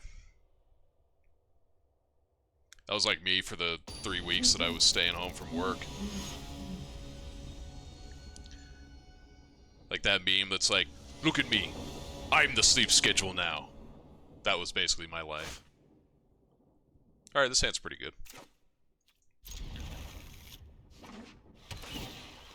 Another Yorian deck, except this one has blue, so this is probably Bant. And if that's the case, then I like our chances.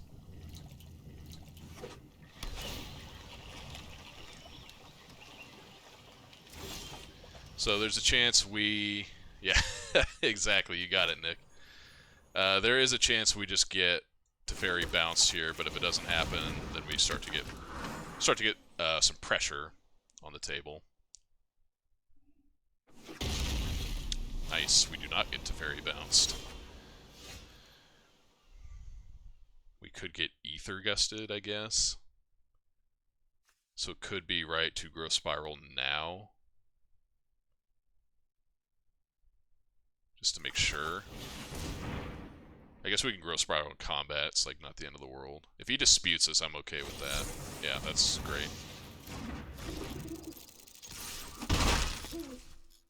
We don't have a pressing need for black, and I don't necessarily need to show it to him either. We'll keep that. Casualties is like always pretty good. Alright, Kenzie. I'll see you later. Have a good sleep. Alright, so... That's alright, we're gonna get to play her back and Growth Spiral this turn. Hopefully not get mystically disputed again. If I get mystical disputed again, I'm gonna fucking scream. Alright, I might not scream, but I'm gonna be very disappointed. And if there's one thing I do not like, it is to be disappointed.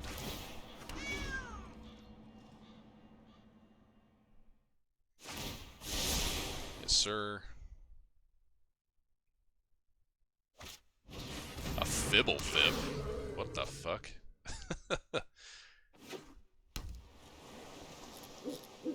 Okay.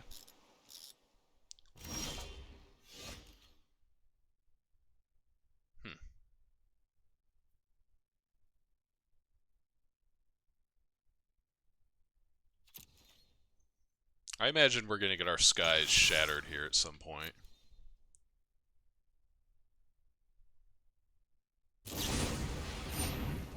Or we're going to get brazenly borrowed, I suppose. Okay, I'm alright with that. I think I am just going to Casualties of War him now. I don't think this is going to get any better. Planeswalker and land. That's all I want. Goodbye, Raugrin Triome. Unless he had miscast in his deck, in which case I would have been extremely surprised. Okay. Got it. Please brick. Yes, he bricked on land. Hell yeah. Alright, so here I'm going to cast Uro. Again, hopefully don't get Mystical Disputed. Do not. Excellent. Everything's coming up Millhouse.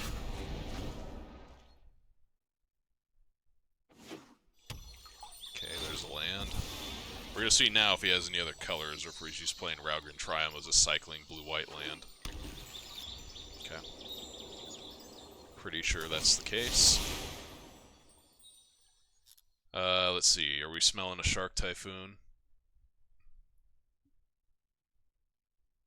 Because I kind of smell a Shark Typhoon. Okay.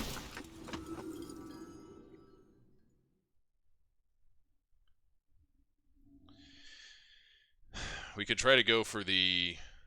Well, no. Throwing away Teferi to phase Charming Prince just to get his own Teferi is, like, not good. Although he is giving us an opening to make that play. But I don't think I want it. Let's see, so we've got 4 in the bin at the moment. I think all I'm going to do right now is send the 2/2.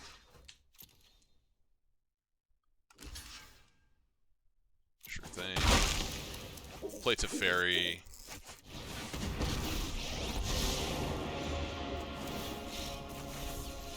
And I'm going to get rid of this Growth Spiral, I think.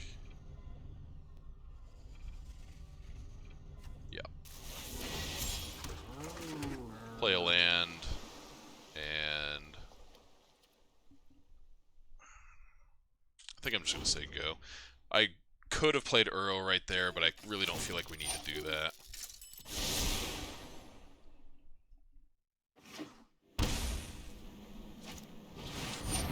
Dream Trawler, huh? Well, that's a pain in the dick. We can phase that out with Teferi, though. And I can cycle Shark Typhoon to make a blocker for the following turn. And then cast Tamiyo to get back Casualties of War, something like that. Let's do this. This is going to make him discard something. But that'll tap it so that we can get in there and kill his Teferi. And I want to make him make that decision before we cycle Shark Typhoon and let him know that we're going to have... We might actually have to hold on to Shark Typhoon, now that I think about it. Solemn, okay.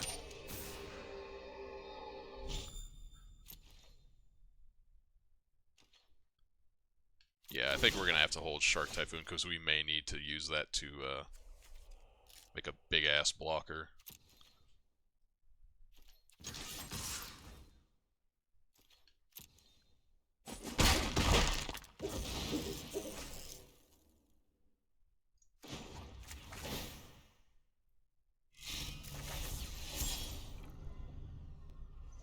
think I'm going to pitch Uro here. There's no real reason not to. Get a 2/2.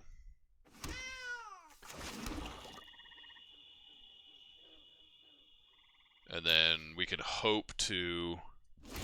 We can actually make another 2/2 this turn when we cycle Shark Typhoon and draw with Teferi.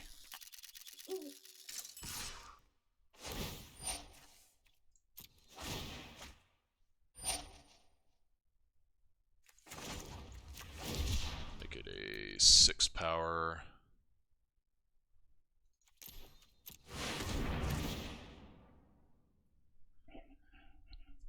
He may end up drawing an additional card and like trading for this, but that's fine. If we get to trade this and it doesn't get like brazenly borrowed or something like that, I'm gonna be deliriously happy.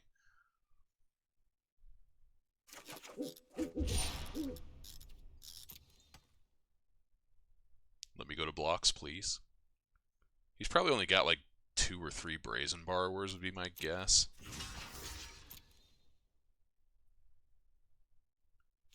Oh my god, that worked. Woo! You got it, man.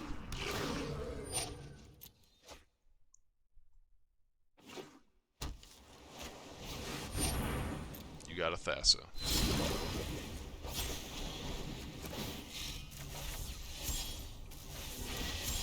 Boom.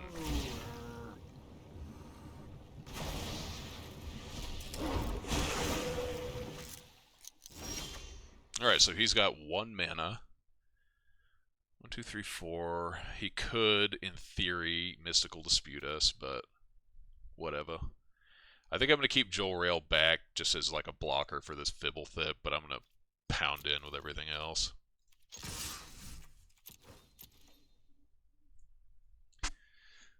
This gets a nice 12 ball upstairs. And I'm going to see what we're going to draw, actually. Cheville. He's got a lot of creatures. Cheville might not be the worst, but we don't have a lot of removal spells to get him out of here. So I think we probably got to push this.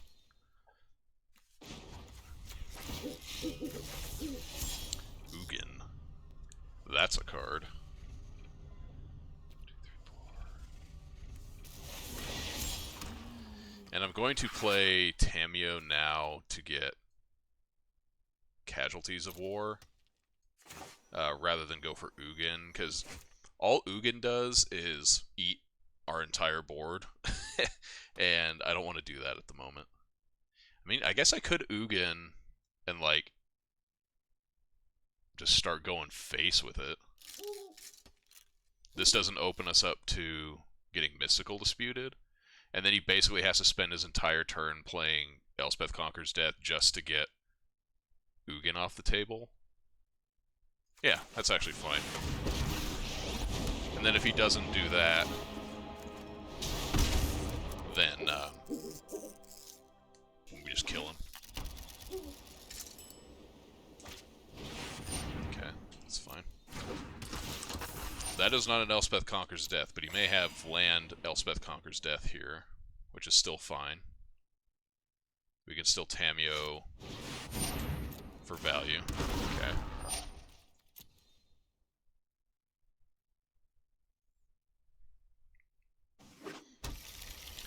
So what do we do here? We can Teferi whatever he targets. Then we'll Casualties of War him and win the game. Perfect. Just the way I drew it up. Land. Let's see. Yeah, okay. So we destroy land, artifact, creature, just smash in for the win. So, okay, perfect. That's exactly how I meant for that to go. Alright, so we have to expect that he's going to have more Wraths after board. Negate seems like it's probably going to be good. I don't think Stroke is exactly what we want to do, because really the only target I saw for Stroke... I mean, we have to assume he has ECD, but he has Elite Guard Mage, Thassa, and Yorion. Is that enough?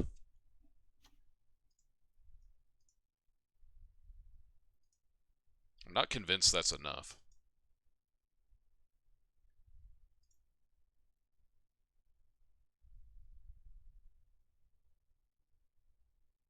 Maybe like 1. And if he has to ferry down, it's gonna suck because we only have a few ways to kill it.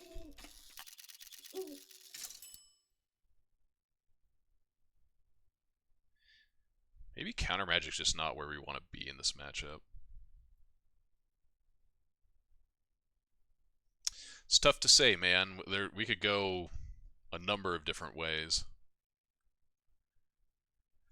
Let's see. So he's got Mystical Dispute. He's probably got Dovin's Veto after board, because Casualties of War is just a card he cannot let resolve. So if that's the case, we might just have to rely on having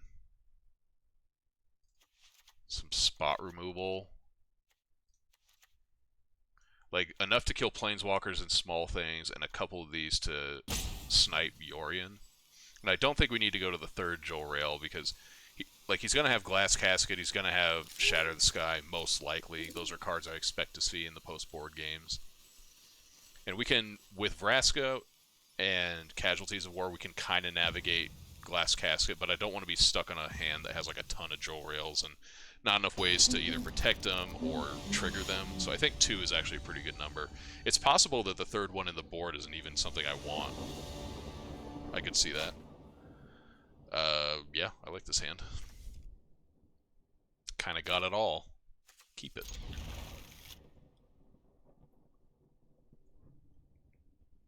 If I can draw a 4th land off the top, that would be great, because one of these 3 is going to get countered.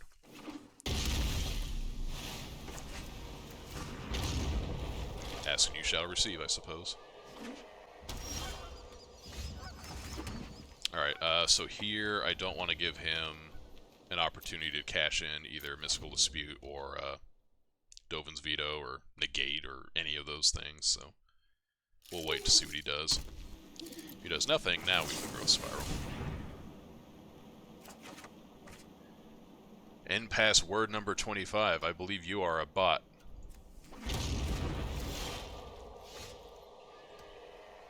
Let's see.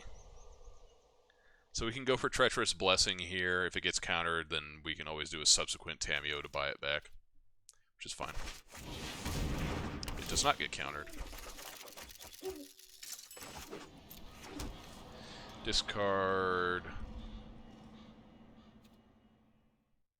Let's go the Heartless Act. What is going on in opponent land? Now he has Teferi. Okay. He obviously must have drawn that. So I think this turn we Uro and then eliminate. Because if we go for Tamiyo and get Mystical Disputed, that's like the worst outcome.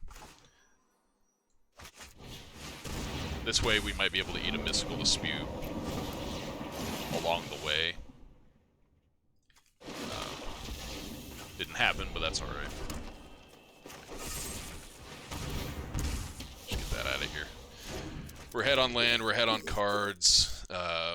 We traded arguably one of our worst cards for one of his better ones. And he's going to play a Solemn. Seems pretty good for us.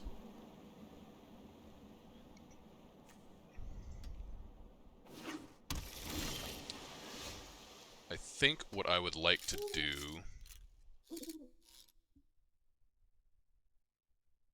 If he's got a dispute, then he's going to have a dispute. I think what I'd like to try and do is get Hydroid Krasis for 4 down.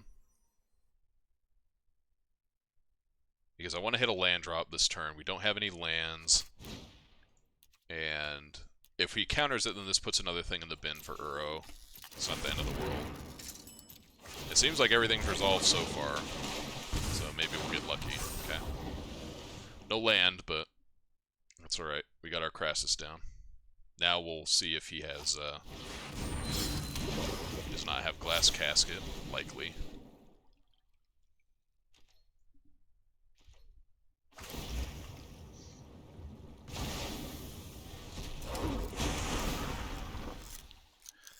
That's a good combo, but I don't know that it's going to be good enough. Him getting a bunch of lands is not necessarily something I'm scared about at the moment. What I do want to do is Joel Rail and then Uro. Hopefully. This doesn't have an activated ability, or it does, but it costs 4 mana. Decline. I've got another one. All I'm looking for are lands, baby. There we go. And I think I'm just going to Heartless Act this Solemn Simulacrum, because I want to cut off his source of card advantage. He can have a card. I don't care about that.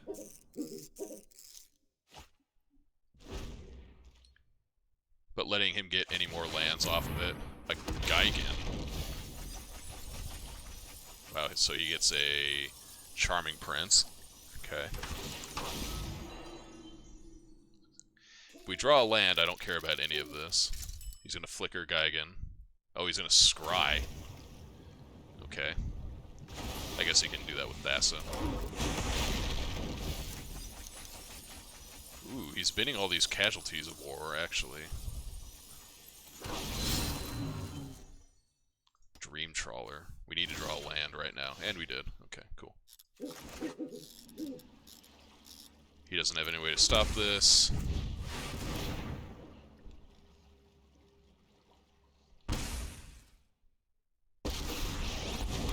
Alright, we should be okay.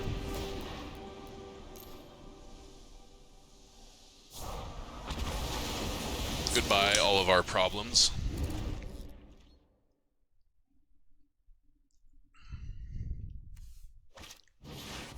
That's fine.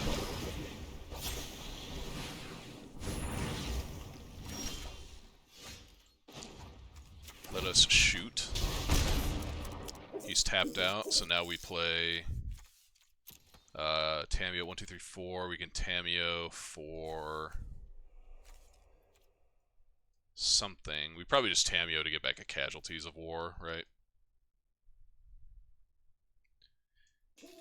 Tamiyo for Casualties of War, play an Ugin.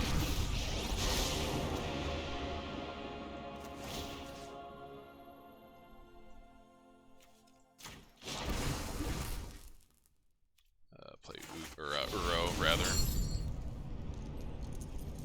Do not need that. I guess we can leave one land in case we want to grab it at some point.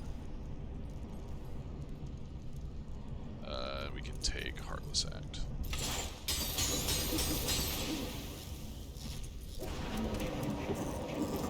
Dunzo.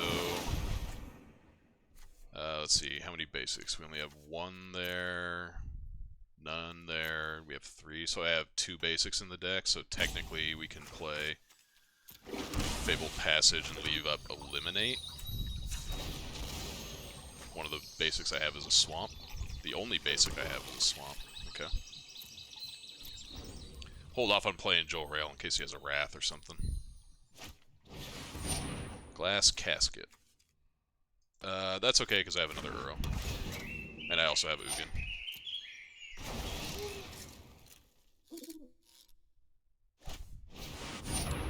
Elite Guard Mage is fine.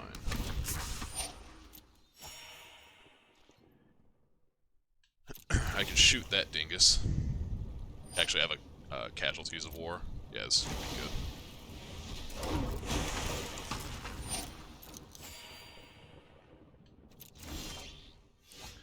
1, 2, 3, 4, 5, 6 plus 4.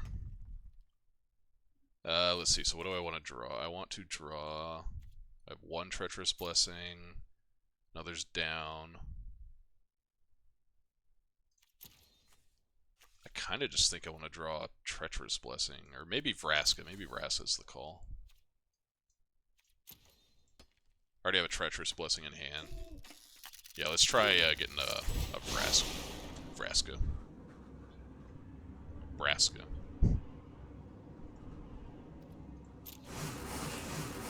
Okay, that's fine. Shoot you.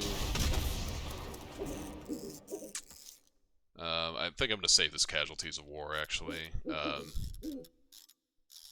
think I just want to Uro, Joel, I guess we want a Joel Rail, Uro, Treacherous Blessing.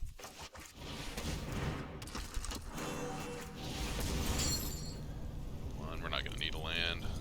2, 3, 4, 5.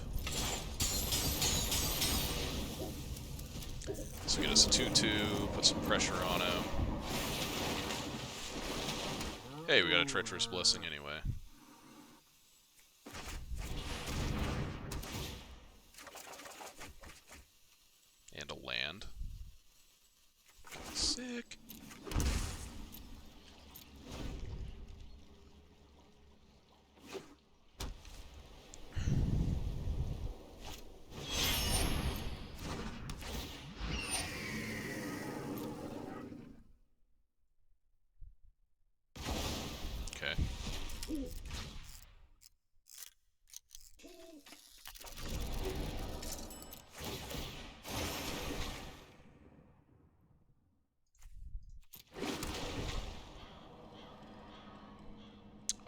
think I'm just going to destroy this now, or I'm going to...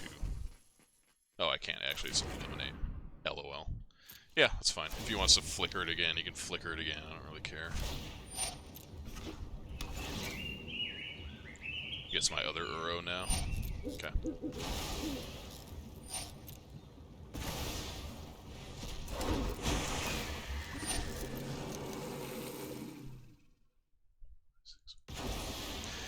Alright, so next turn, provided everything resolves, I can play Shark Typhoon, play Casualties of War. So let's lead with Shark Typhoon here. 1, 2, 3, 4, 5, 6.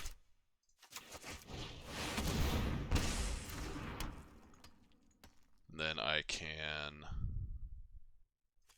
Casualties of War to destroy land, creature, artifact.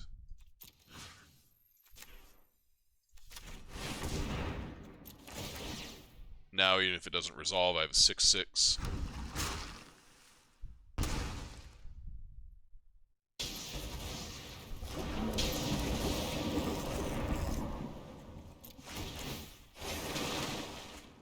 Got our Vraska, very nice. Boom bap. For the damages, we've got how many cards? 16. I think I'm okay to throw away Tamiyo just to get Casualties of War again, honestly.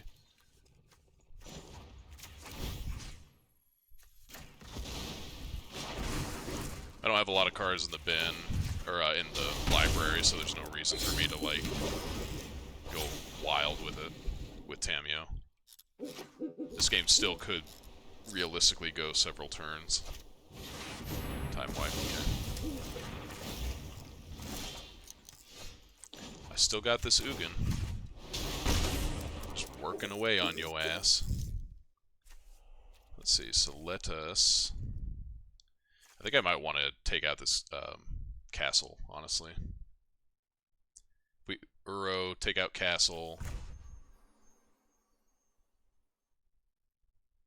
Just because I don't want to have him, like, stopping anything what we're doing.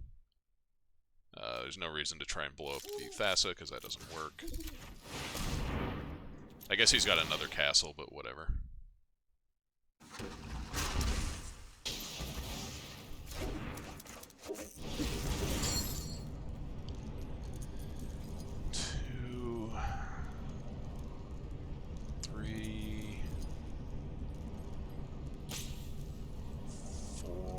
Let's keep Uro in there, because I don't have another. No, I do. 4, 5. I guess we're not going to need Hydroid Krasis.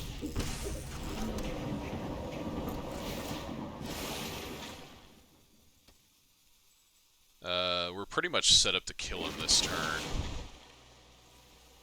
Or next turn, provided something stupid doesn't happen. Let's just get Vraska in play for now. Sacrifice... Swamp, I guess. Alright. So if he doesn't have anything here, he's dead, obviously.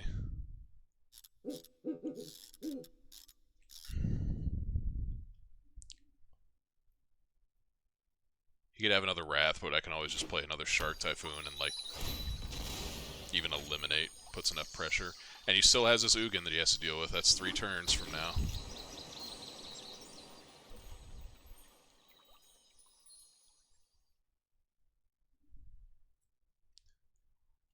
If he wants to... Yeah, alright. He sees the writing on the wall. I have to say that I've found the matchups against these, like, just straight-up control decks, or, like, kind of... This is more of, like, an Azorius mid-range deck. There's just, like, too much card advantage built into the Simic engine of Uro, Growth Spiral, you know, that kind of stuff going on. And then in addition to that, we have Treacherous Blessing, Vraska, and all of our things of that nature, Casualties of War. So it's just really hard for them to be able to keep up with that.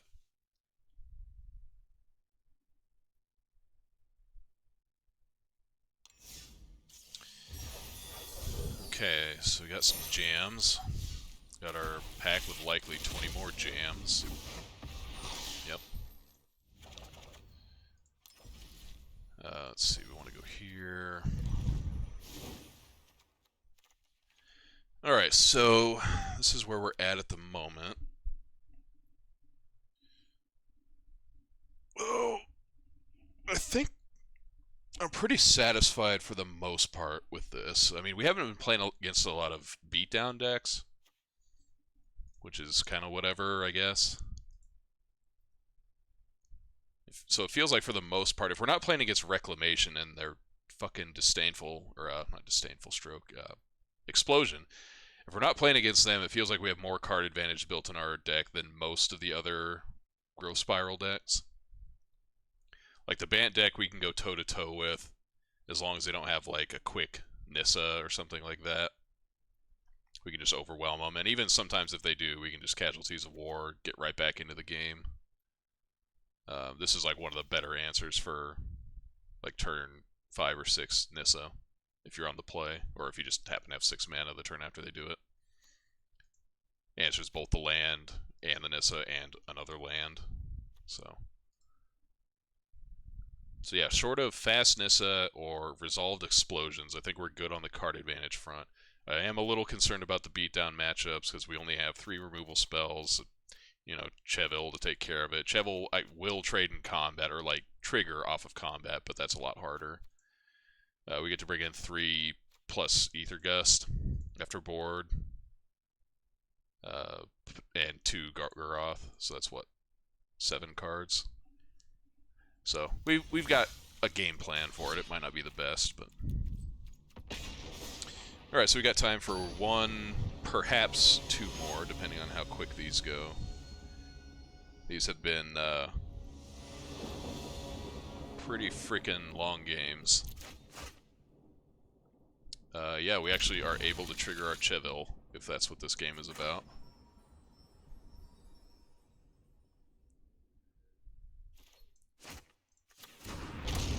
If not, we have a shitload of cards. Mono red, alright. So this is probably going to be a game where we can trigger Chevil. So I'm going to have to... Oops. I'm actually have to play land first. We're going to have to take 2 on the chin here, but Chevil can threaten to take this game over. I'm not blocking because he could have Stomp. I'm not that stupid.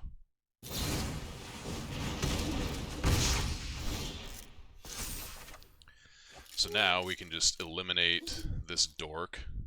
Draw a card, play Zagoth Triumph, say go. It's not going to be the most relevant thing in this game, but I want to take advantage of the fact that we can do this while we have the opportunity to. I'm not going to attack either. 1 point isn't going to make or break my game, but it might make or break his game. So like now he has to think about, okay, so if I play a thing like an Annex, it now gets a bounty counter, and if I draw another removal spell like that, then I get another 3 life, I get another card up.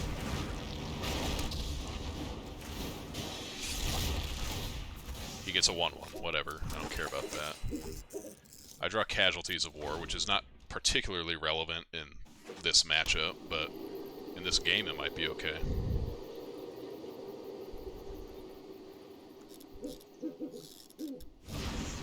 Yep. I am willing to trade... Okay, he's not going to do that. I was going to say, I am willing to trade the token for Chevil plus, like, whatever the 3/1 that has Adventure Pump +2 +1. I would be willing to make that trade if he offered it, but he did not. Okay, so we get to do that. I'm going to play this Overgrown Tomb. We are not going to attack. I'll discard another Overgrown Tomb. I don't think we're going to need that. We're actually going to get to Casualties of War in this game, potentially.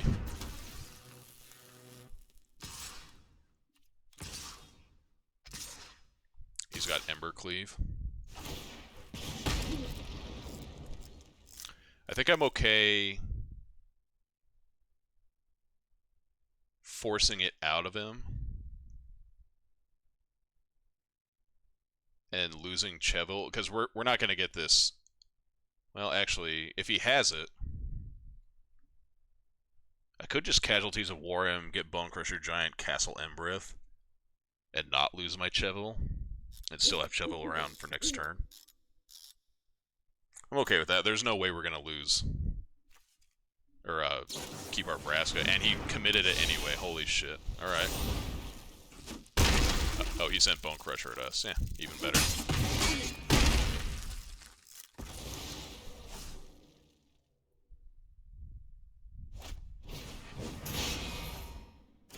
Okay.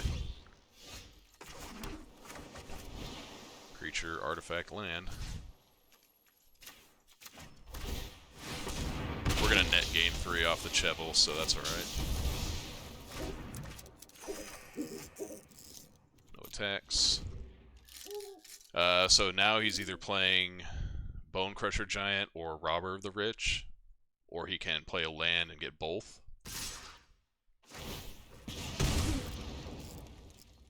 I am willing to take an additional 3 here. If he has another Ember Cleave, then I take what? I take 1, 2, 3, 4, plus another 2. I take 6 this turn. Whatever. I can play, likely, both halves of Uro. Or I can just play, like, double Uro out of my hand or something. Actually, if I just block, I can play both halves of Uro. And we can get this Scorch Spitter. And yeah, that's fine. If he wants to play another Ember Cleave, I'm going to let him. Yeah, that's fine. This means he does not get to play Robber of the Rich. We can play both halves of Uro this turn. And then next turn we can play Ugin or Hydroid Crisis or something.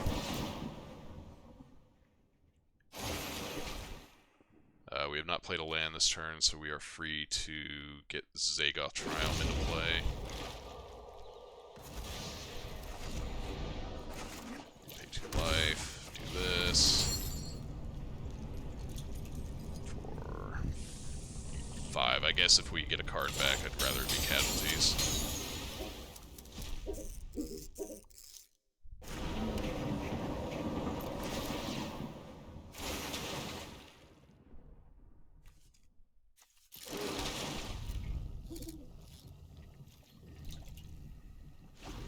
Alright. Now what do you have, opponent? Runaway Steamkin is fine. He wants to get in for 1. Okay. I'm just going to play Ugin minus for 2. Call it a day.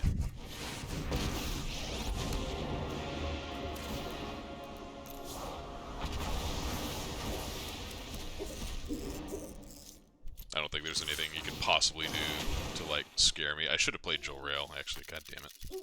Oh, whatever.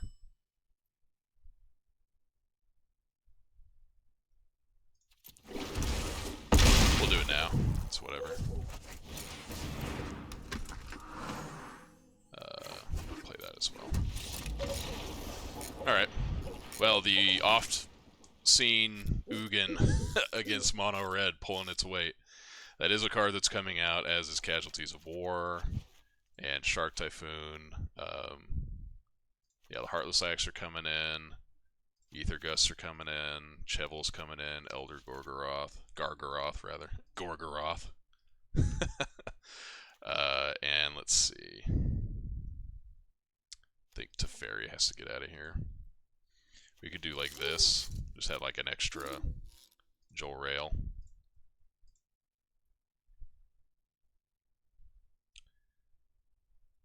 This doesn't give us any ways to deal with a resolved Ember Cleave outside of like Aether Gusting it or killing the creatures, but I think that's okay. Ember Cleave on any of his creatures has a hard time getting through any of our big stuff. Maybe we want to go like -1 Tameo plus an Assassin's Trophy just to give us an extra out to stuff on the board.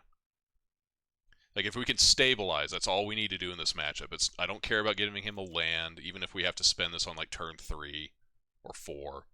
But just being able to make sure we don't die to Ember Cleave or whatever, some big lethal attacking creature, and get us into the turns where we can play Elder Gargaroth and Uro and Hydroid Krasis and start converting on our Chevel removal Joel Rail card drawing package. I think that's all that matters right now. And that looks good to me. We've still got 3 Treacherous Blessings, so we can still do a decent job at reloading.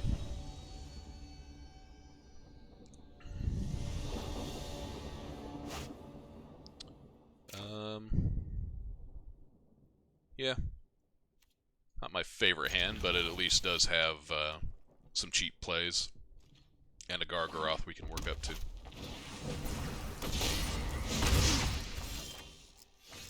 Alright, well now we don't have to play the Fable Passage, we can hold off on that.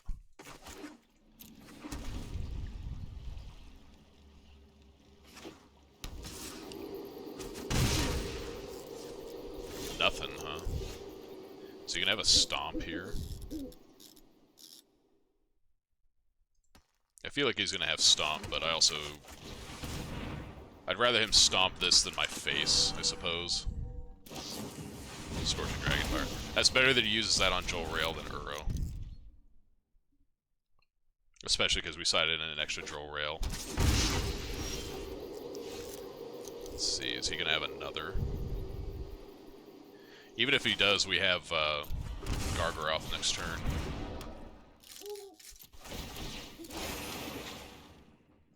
Yes, sir, I would like to do that. He does not have another Scorching Dragonfire. Okay. I like our chances. He has 3 cards in hand with 2 1/1s.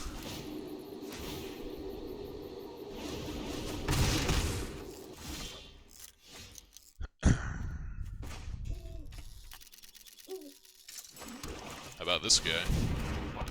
Think he can beat that?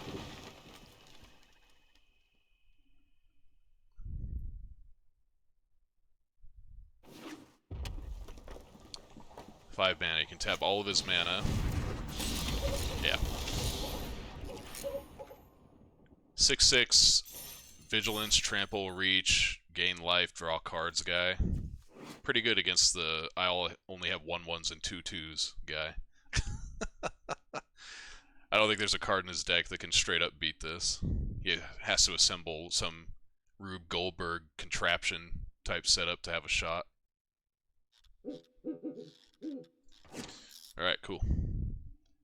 We got to play against a beatdown deck. Holy shit. When does that happen?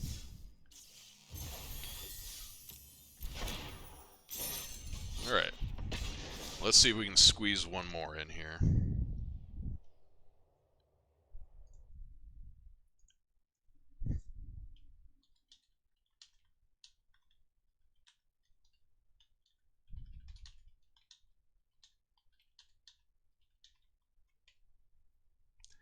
Okay. Always play first. Seems okay. Not great, but okay. I don't see a companion, which I like.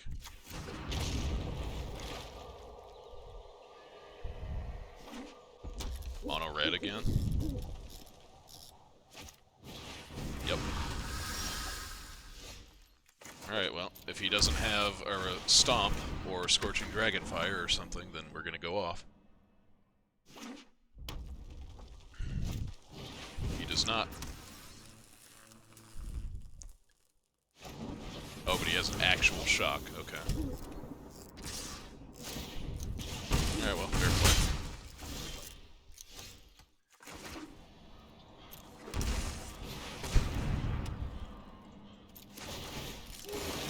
It's funny that actually nets us a life. And technically, we could have waited a turn and played it then and not paid 2 life, but we would have been in the exact same position next turn, except we'd be down a mana. So it just makes sense to always play Uro there. Get Steamkin, which is alright. I am just going to Crassus for... Well, do I want a Crassus or do I want a Shark Typhoon?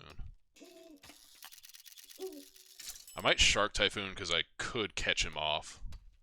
Like if he plays a Robber or the Rich or something, I can just like snap off Shark Typhoon and eat something. He's looking okay. What kind of mana does he have right now?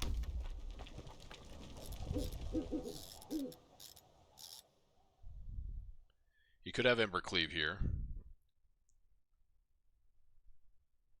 But ironically, we're in like a decent enough position where Embercleave wouldn't even be that bad, because we can theoretically untap and just Casualties of War to get it off the table. Runaway Steamkin and Mountain or something. Alright, well now that's off the table.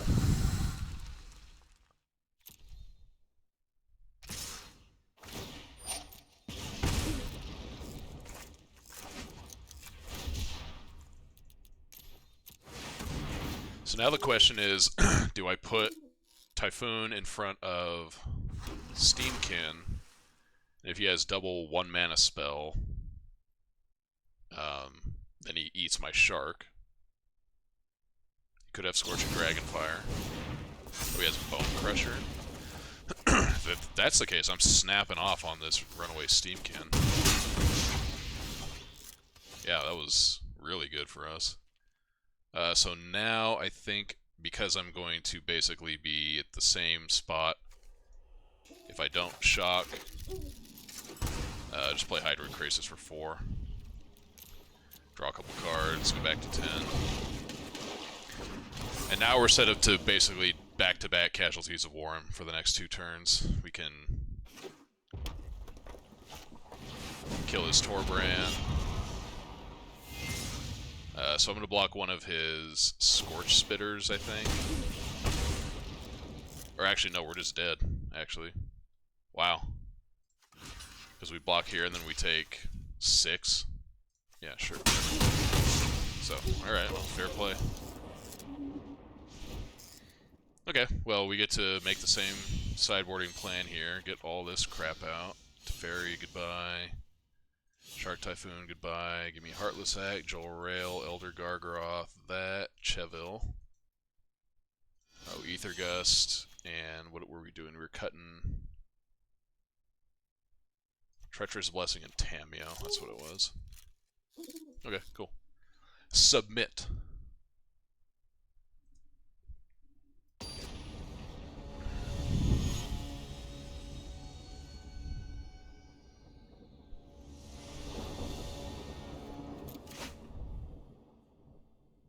Could be worse.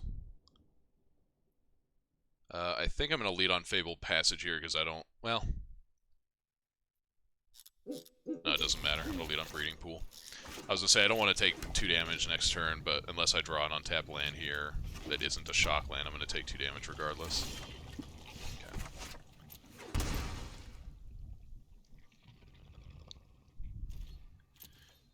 Alright, at least now we have 5 ways to deal with a Resolve Torbrand. Eliminate doesn't cut it, but we have 3 Heartless Act. I think I'm going to Growth Spiral now while we can actually take advantage of the extra land drop. And so here we can wait until he like goes for whatever, you know, to try and pump up this Runaway Steamkin. Or we could just Uro and blow it up.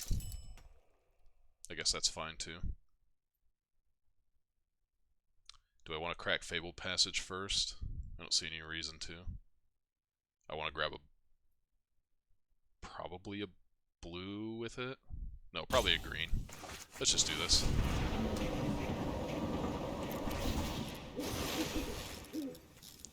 Yes.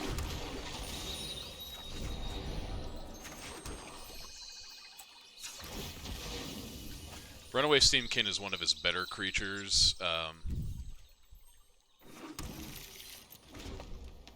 Actually, I guess there's an argument for having played Swamp first to tap for the Uro. So we could also...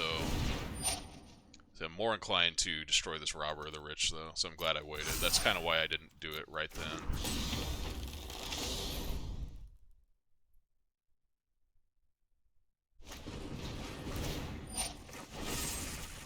I don't care about taking 5 damage this turn, because I'm just going to play Hydroid Crisis next turn, hopefully for 4.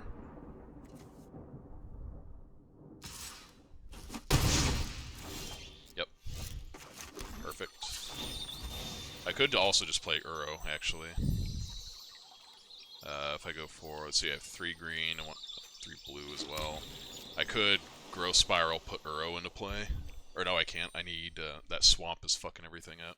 Alright, so... let's do this. Heartless Act trophy, perfect. So next turn we can Heartless Act and get Uro into play. I think we're in good shape.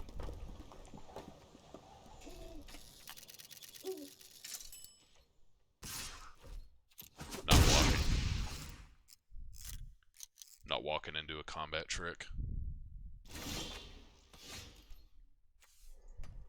So I'm going to Heartless Act here first, because Trophy can kill basically anything, and I'd rather save that for as late as possible. Oh, this doesn't actually kill it, does it?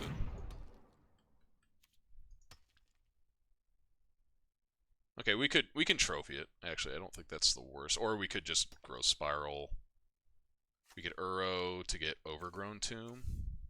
But I don't necessarily want to remove the other Uro. Maybe it doesn't matter.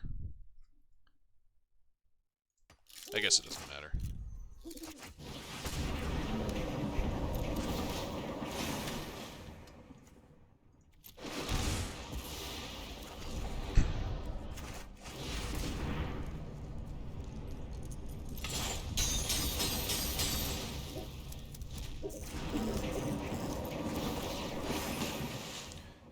I might cycle that Triome, actually.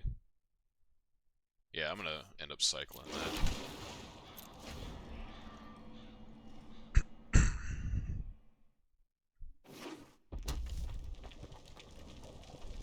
So I can use Heartless Act for, like, Torbran or something. We can just trophy this Runaway Steamkin if it actually comes down to that.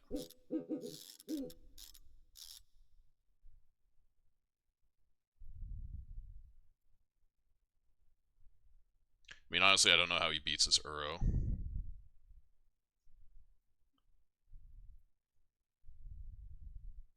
He could conceivably kill this Crassus, but this Uro is gonna be real hard for him.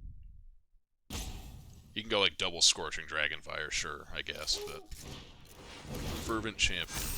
Is he gonna try and like bait me into making a bad block? Claim the Firstborn. Okay, that's pretty good beat. That's 11 damage.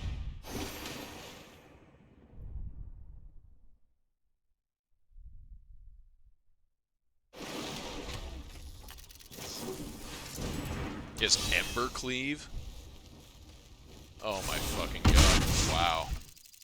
He got us for exact lethal. Holy shit.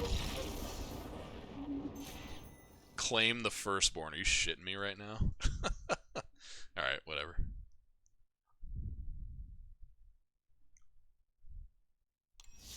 I was not thinking about Claim the Firstborn, although I should be. I should know that that's a thing. Because I've read about that plenty over the weeks. Alright. One more. This hand, huh?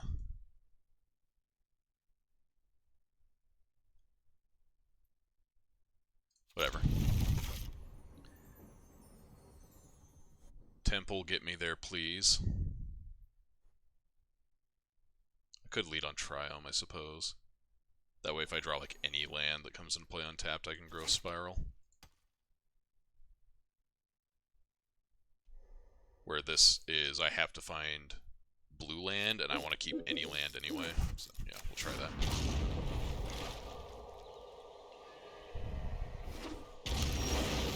Alright, well, we would have gotten there, but we also didn't have to waste a a growth spiral, or not a growth spiral, a temple scry. So that's nice. If it's the deck I'm thinking it is, which is Reclamation, we don't really want to eliminate. So get that out of here. Look at this owl, nice and quiet. Hoots a little bit, but not a lot. And do we just...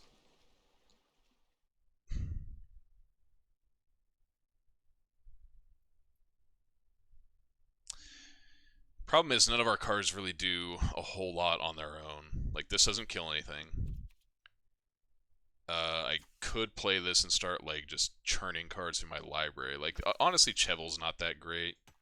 So maybe that's the call. We just get Teferi in play, and... or try to, anyway. I guess we could have played Vraska and played around Mystical Dispute, but whatever. He's going to want to Growth Spiral this turn, so maybe this is a more enticing target to keep him behind on mana. Gary's Magic Hole.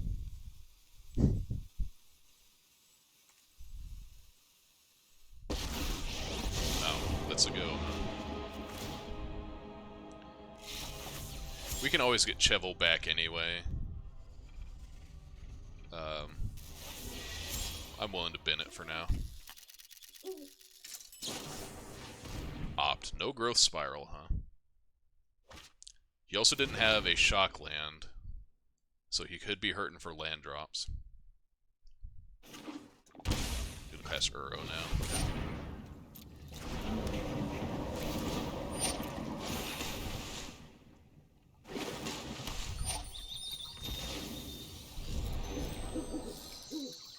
I don't even think I want to activate Teferi now, to be perfectly honest. Like, this is kind of what I was talking about when I first started the stream. Like, every single one of these cards I want.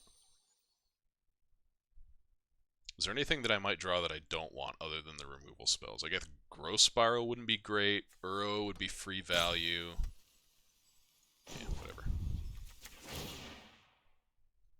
Because, like, if we draw another land here, I kind of want to keep it.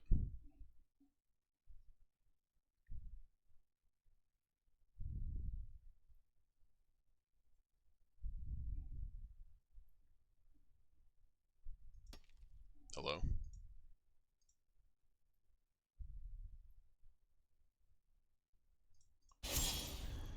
Another Vraska, huh?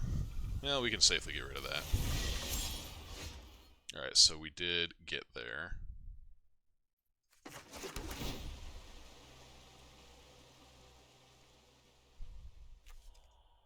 Do not want another land. I guess I could have kept it on top, just on the off chance of, like, Teferi... You know, we, like, play it to... Or use Teferi to draw a card, just throw the forest in the bin instead. That might have been better. I'm not going to draw anything this turn. My opponent's going to be like, "What? Yo, what is my opponent doing?" But whatever. Every card in my hand is good, buddy. That's what that means. Like, if he goes for Reclamation here, we kind of just, like, are forced to Casualties of War next turn. It feels like that's what he's going to do. Yep.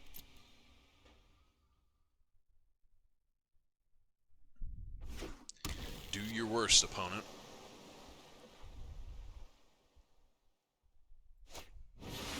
Yep. Never would have seen that coming.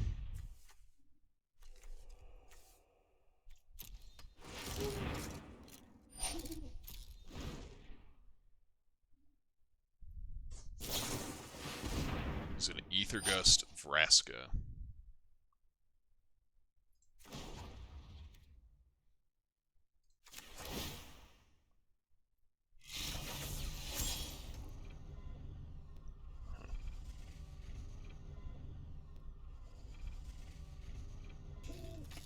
I guess I'm okay doing that because we already have next turn, like, planned out.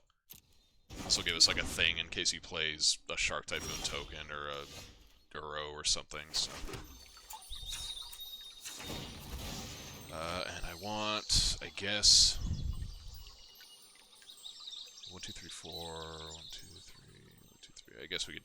or blue source.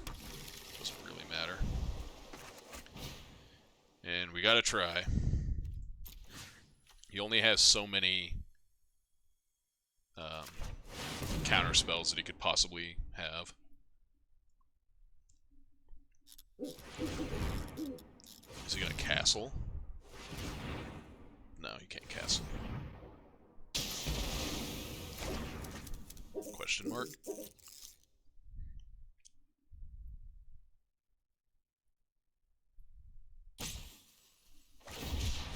Ah, Shark Typhoon, okay.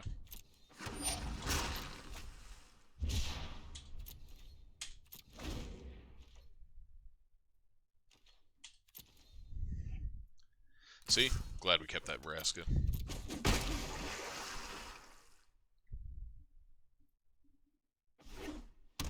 I could also just play my own Shark Typhoon, I guess. We also cut him off of Uro by killing the Ketria Trio.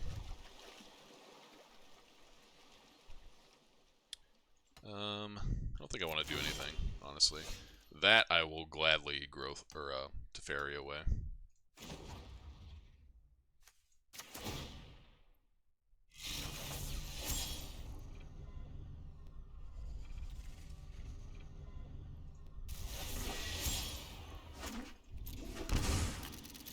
I'm gonna make a big shark. 5/5.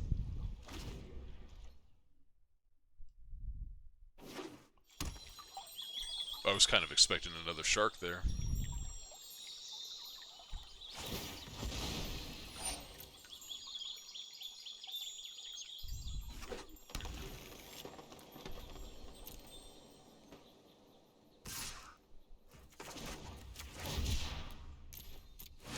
Does he have like Brazen Borrower here or something?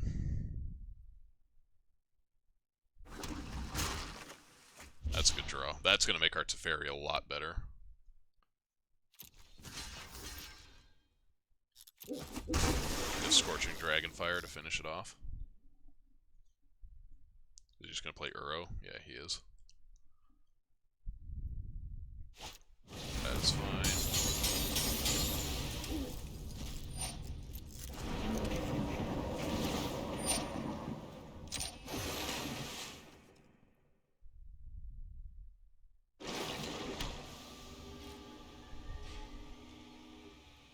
I don't see a need to activate Teferi here. We can play Vraska around Mystical Dispute. Sweet deal. Get out of here, Uro. You cannot make a shark to pressure our Vraska, so we're free to get in.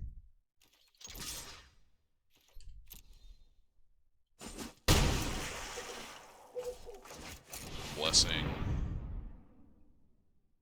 He's like, oh, that's really why he's playing black. The 3-mana draw 3. Wow, we can easily do this bullshit. Get 8 in the bin. I'll keep the Fable Passage because we might want the extra card to pitch to Uro. Or for the purposes of Uro at some point. Alright, so if he lets Vraska live, we get to throw away Treacherous Blessing for another card.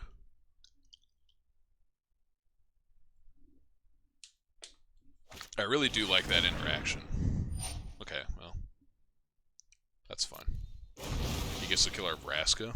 Sweet, dude. Deal some damage to Teferi. Glad I made my shark 5/5.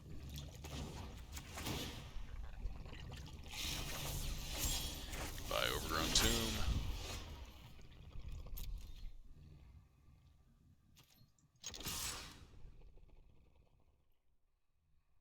I don't care if he makes a 2/2 shark and wants to fight Teferi or whatever.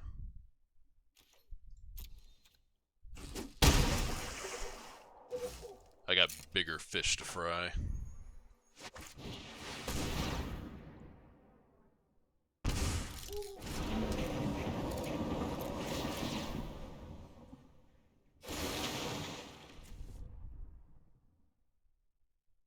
I guess if we shock and play Fable Passage, again, we play around Mystical Dispute, so might as well.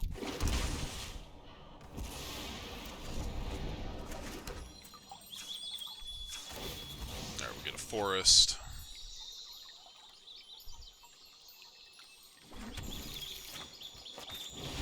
Play this guy, get you, and you. Oh, I guess I don't need to do him as well. There, we'll do it that way. If we have to get a land, we can get an island. With Tamiyo.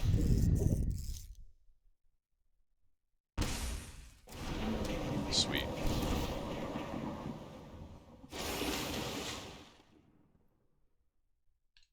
End the turn.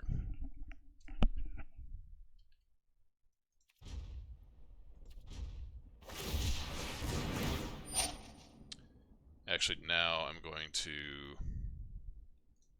activate Teferi. I should have done this, actually. I'm glad he gave me priority. Get this Growth Spiral out of here. Resolve. I think I want to save this Heartless Act for if he goes to get Uro back, so I'll let him get 2 points on Teferi. I don't care about that. If you have lethal on him.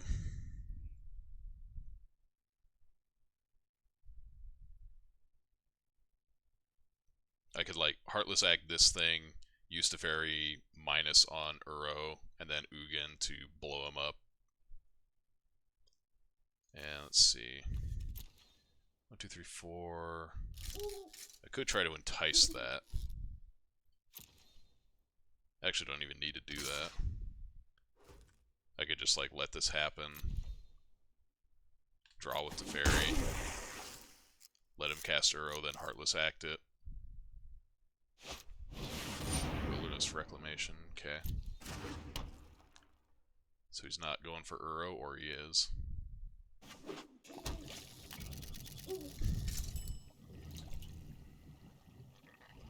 It's either that or Explosion. So you get Explosion for 9 right now.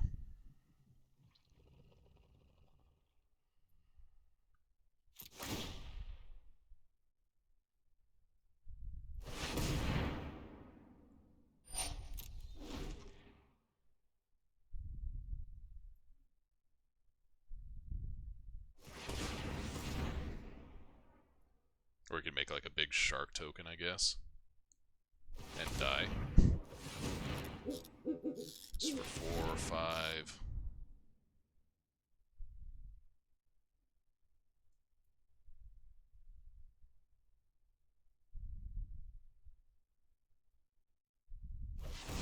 Six.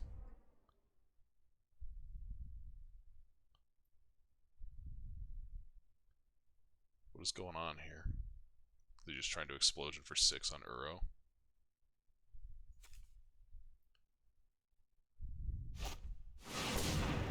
Okay.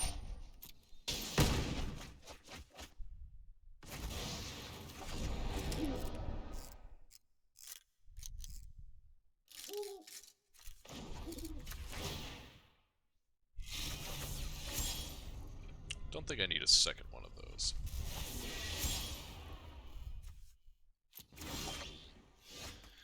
Okay, so let's see. He's gonna play Uro next turn, very likely. Probably want to get our own back into play. 1, 2, 3, 4. 1, 2, 3, 4, 5, 6. So let's see what happens here.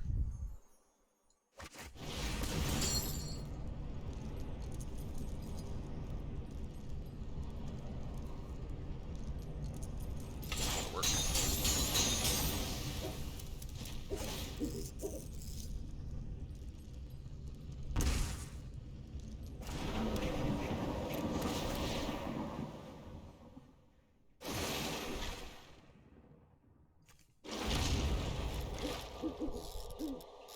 Okay.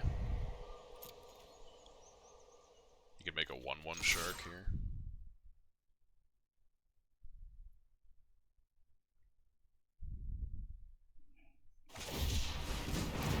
Not as much.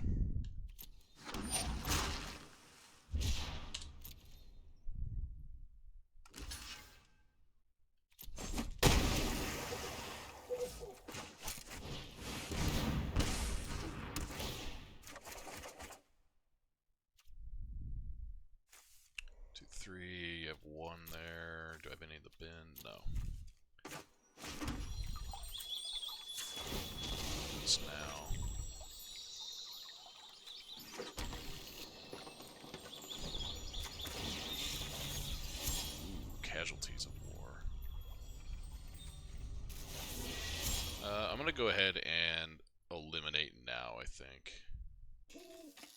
I just don't want to, like, fuck around, you know? Sure.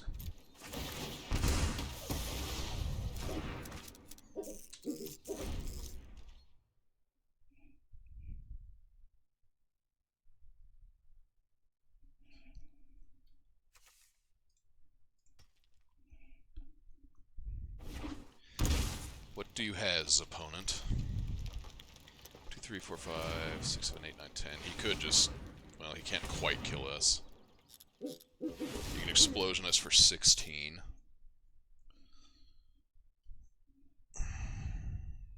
He's gonna Uro.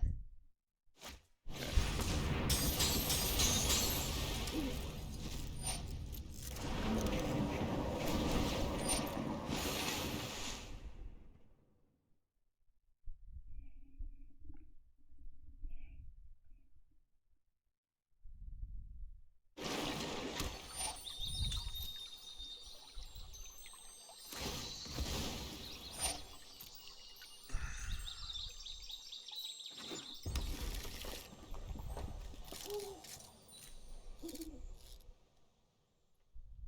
So we've actually drawn more cards than he has. We've kept up with him in the card advantage race.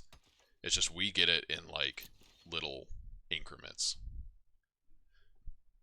Where he gets it all in one big one. I'm going to do this now, I think.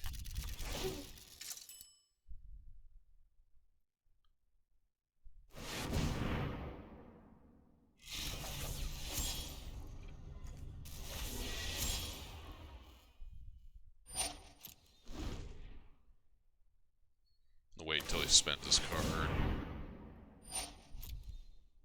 Or mana, rather. 2 top.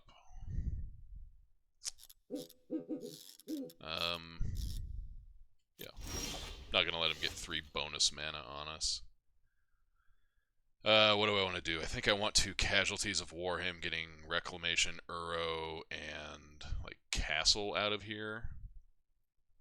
And pick the fight that way, see how that works. Because we have lethal if we can get it through. And Casualties, if it resolves somehow by a miracle, leaves us with Heartless Act to kill a Shark Typhoon token. So let's do that. Land, enchantment, creature. Creature. Enchantment. Land.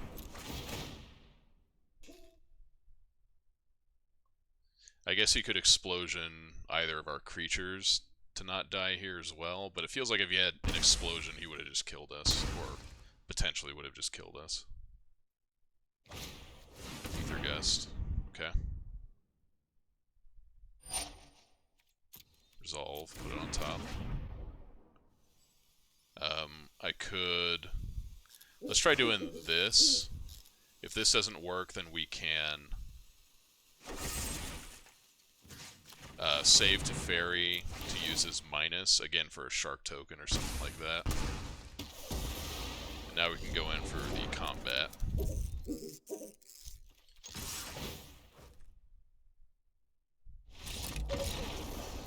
Got there, okay. I need to run to the restroom real quick. I was hoping that game would be over quickly, so yeah, I'll be right back.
Okay, so we're going to get to try our new sideboarding plan, since we haven't done that since we made it. We haven't played against this deck since we made that plan. So, let's do that. All the removal out. Chevel out. Ugin out. And then we were bringing in, what, just all the counter spells, like literally every single one of them. And I think we need to side out Joel Rail and Teferi. I think that's what we were talking about. Because we don't need a lot of ways to kill him, we need a lot of ways to interact with him. And we need a lot of card advantage to keep up as well, so we have to keep in all of our treacherous blessings and shit like that.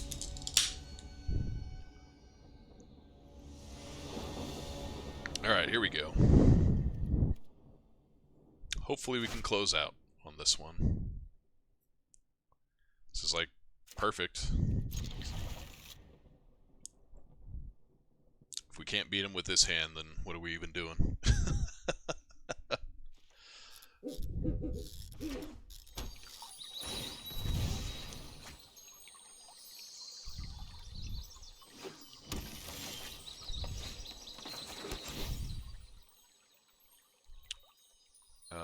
I'm actually going to keep that because we have 2 ramp effects here.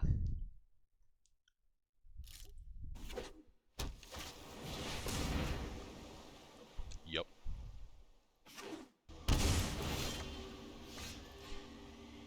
And I want to flex on him in the sense that we have more blue mana. Well, he might have Mystical Dispute here, I guess, but whatever. It's fine. He's on 3 cards in hand. I don't care about that. 10, 1, 2, 3, 4, 5, 6, 7.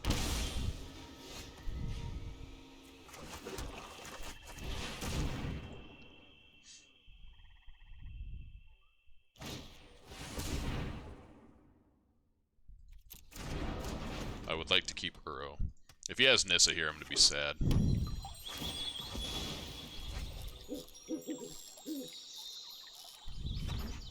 It's like the only way he can conceivably kill us. Alright, Nightpack Ambushers.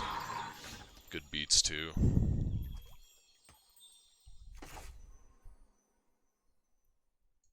I kind of think I just have to get Uro rolling here because we don't have anything to deal with that now.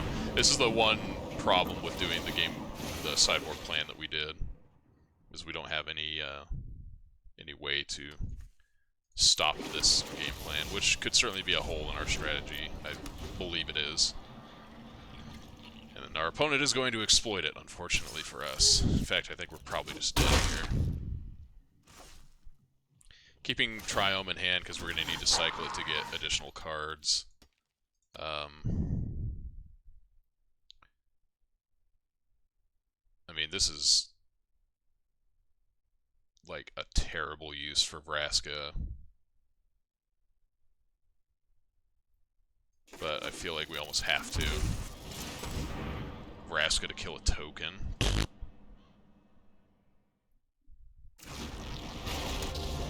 Sure, he can kill it with his Nightpack Ambusher, but we're just trying to buy time here. If he wants to put an extra card in our bin to help fuel this Uro, then I'm okay with that.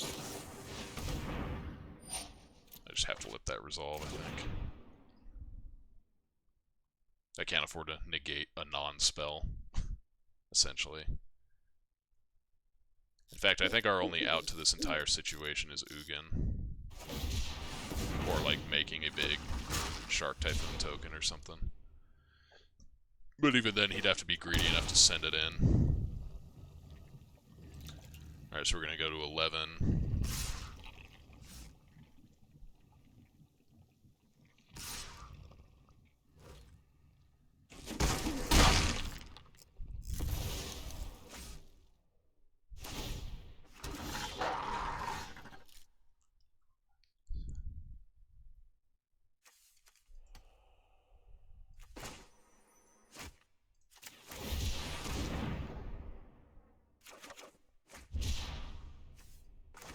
I find the auto tapper really puzzling Like, why wouldn't it tap an Overgrown Tomb and leave, like, Watery Grave up and give us, like, 2 of each of our mana? Because now I can't play Growth Spiral and Swamp, or, and Disdainful Stroke or Negate this turn.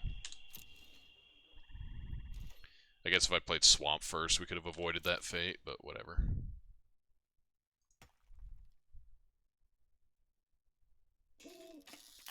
Not conceding here because we're not totally out of this. We are likely out of this, but not totally out of it.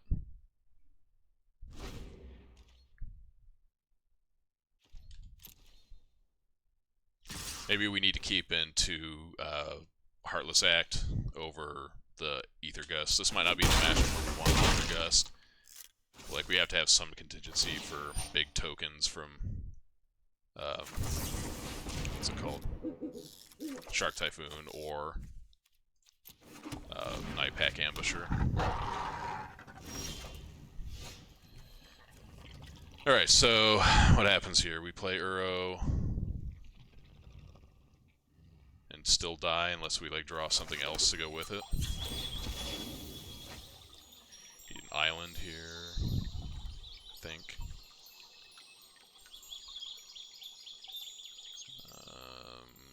Guess it doesn't matter. Yeah, probably an island. Given the construction of our hand, so let's tap this intelligently, because I know the auto tapper is going to want to do it stupid. We'll tap this for green. This will give us 2 of each of our other mana.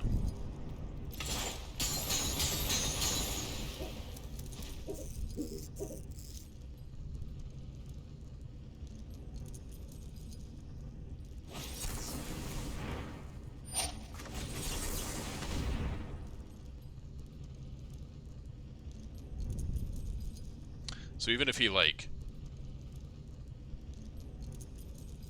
expands a negate to copy this, like that, we can just pay it. We'll just pay 3. Auto pay, sure. I guess we are dead, and he's gonna know that, but whatever. Doesn't matter, we're dead. Alright, well let's revise this. Get Ether Gust out of here, we'll get 2 Heartless Acts in. Maybe on the play.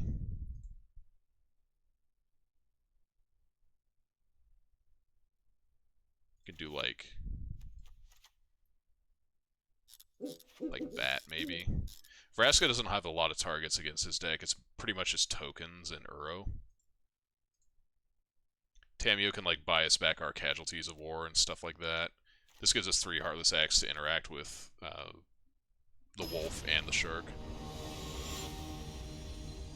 All these wild animals, that's what's killing us this round.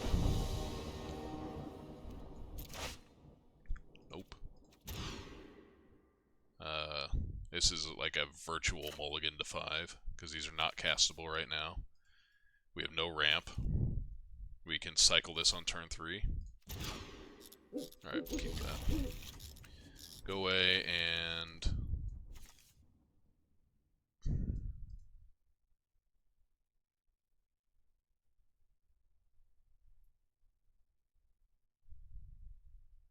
probably go away. We'll do something like that.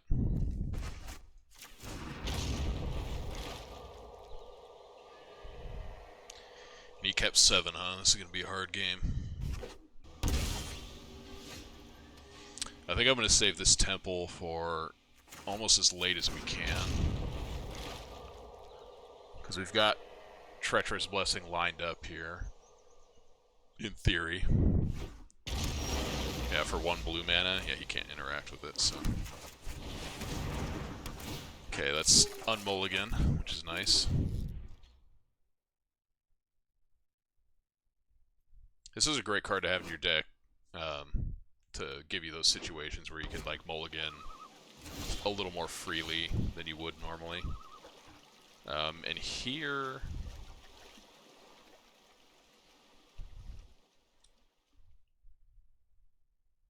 he can't... well, if he growth spirals us, he might be able to, like, wolf with backup, so I think we have to play that.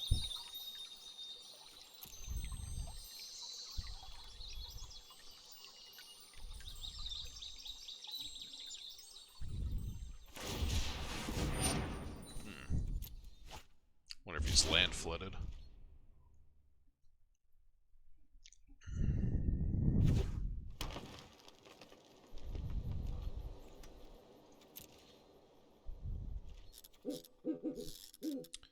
I'll go ahead and pop this now, I guess.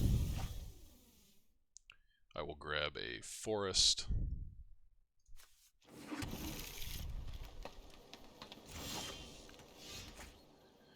Alright, well I guess we're just gonna draw 1,000 counter spells.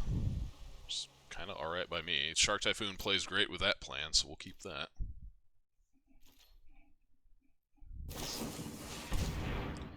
You may have your growth spiral. Now, in theory, he can go Wolf with double Mystical Dispute back up. I can't win that fight. But he'll just have nothing, huh?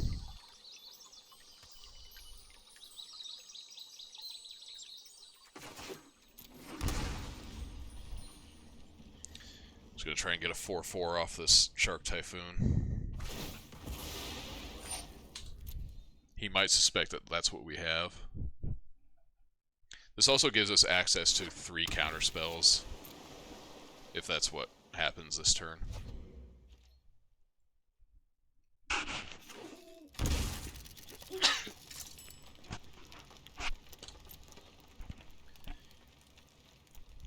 He might have his own shark. That'd be annoying.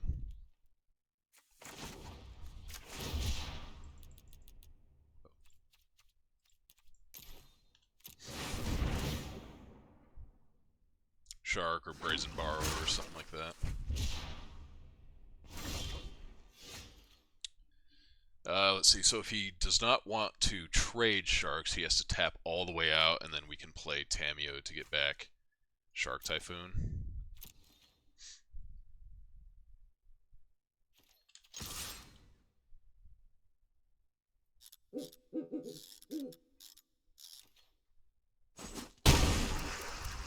Okay.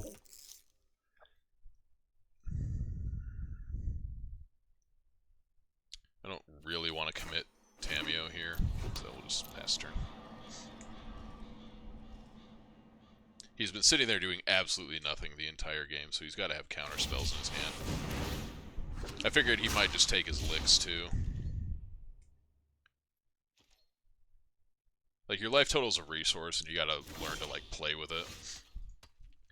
Alright, well now we need to start bleeding out some of the shit in his hand. So he's got 1, 2, 3, 4, 5, 6, 7. 1, 2, 3, 4, 5, 6, 7. We have 8 mana this turn. We can Tamiyo. 1, 2, 3, 4, 5, 6. We're gonna have 8, 9 next turn.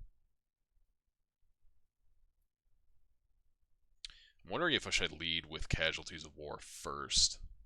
Because we can Casualties, then negate, lose that entire battle, the next turn, Tamiyo negate, and if we win that, we get Casualties of War back. So maybe that's what I'm supposed to do first. So let's do that. Either way, we're going to get our Treacherous Blessing off the table, which is nice. Yes, get Castle out of here.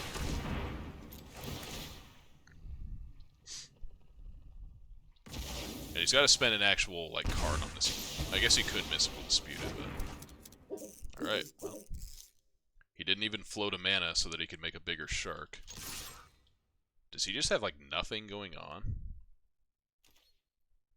That would be pretty awesome.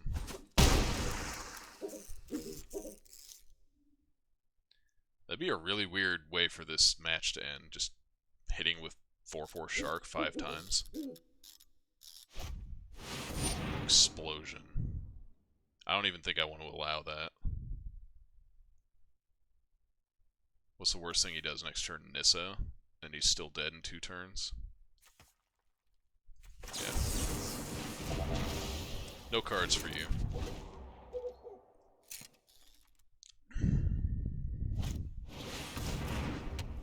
Okay.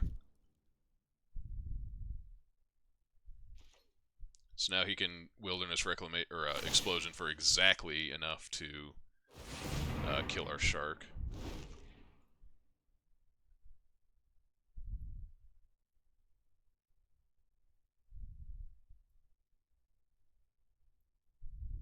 if he has another explosion.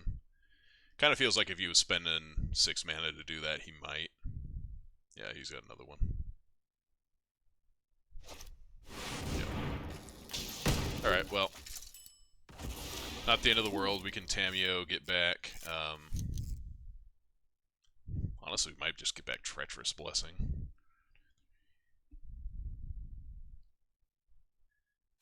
Get back Treacherous Blessing. Set up for like a Casualties of War in a couple of turns.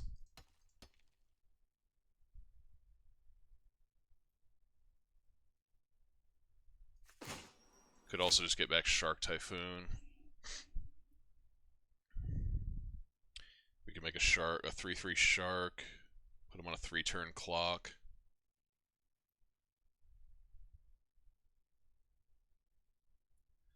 I don't have high hopes of that actually being enough to kill him, though. He'd been 2 Ether Gusts, though. That's pretty good. He's down 2 expansions, 1 Shark Typhoon. He hasn't played any of the wolves yet. Maybe we wait to see what he does before we Tamiyo.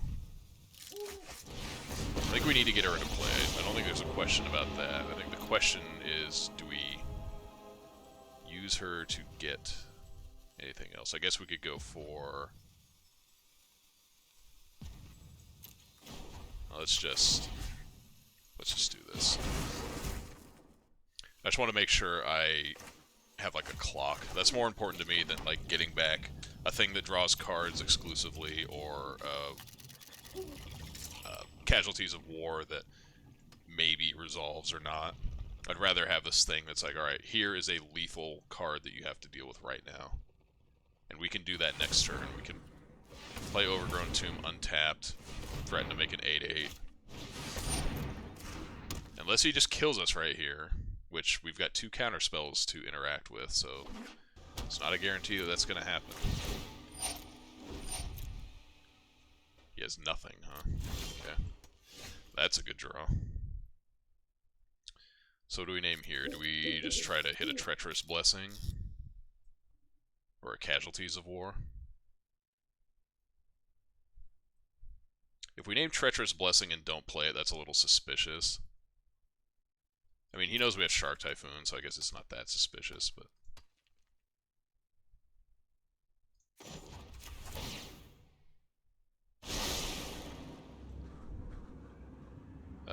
let's try for...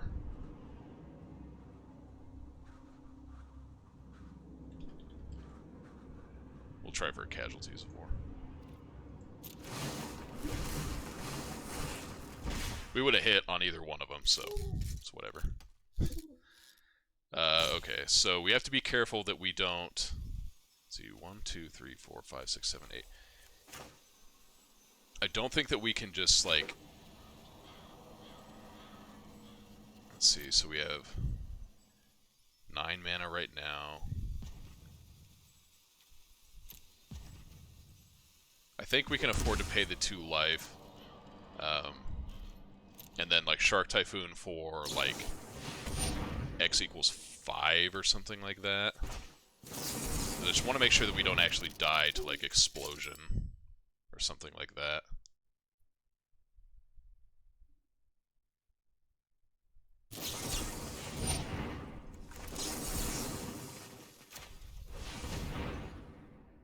And we're still left over with a negate.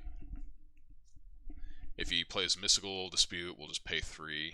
Okay, good. So now he can't back up an Explosion with a Mystical Dispute. It's going to have to be with another negate, and we can make a 4/4 Shark. That does complicate matters a little bit, but we have Casualties of War, so it's not the end of the world.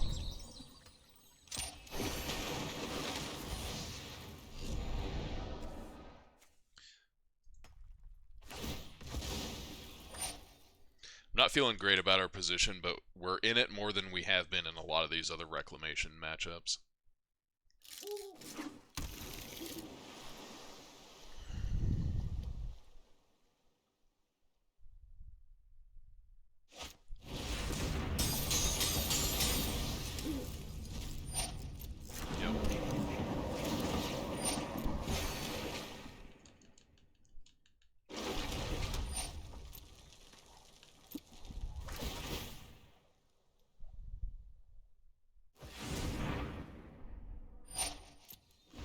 I hope he just like goes for a huge one, just taps everything.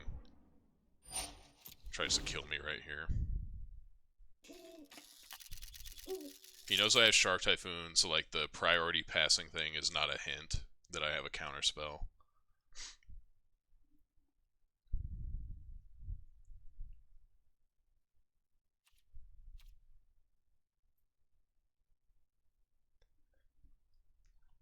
But he has no reason to like not play around it.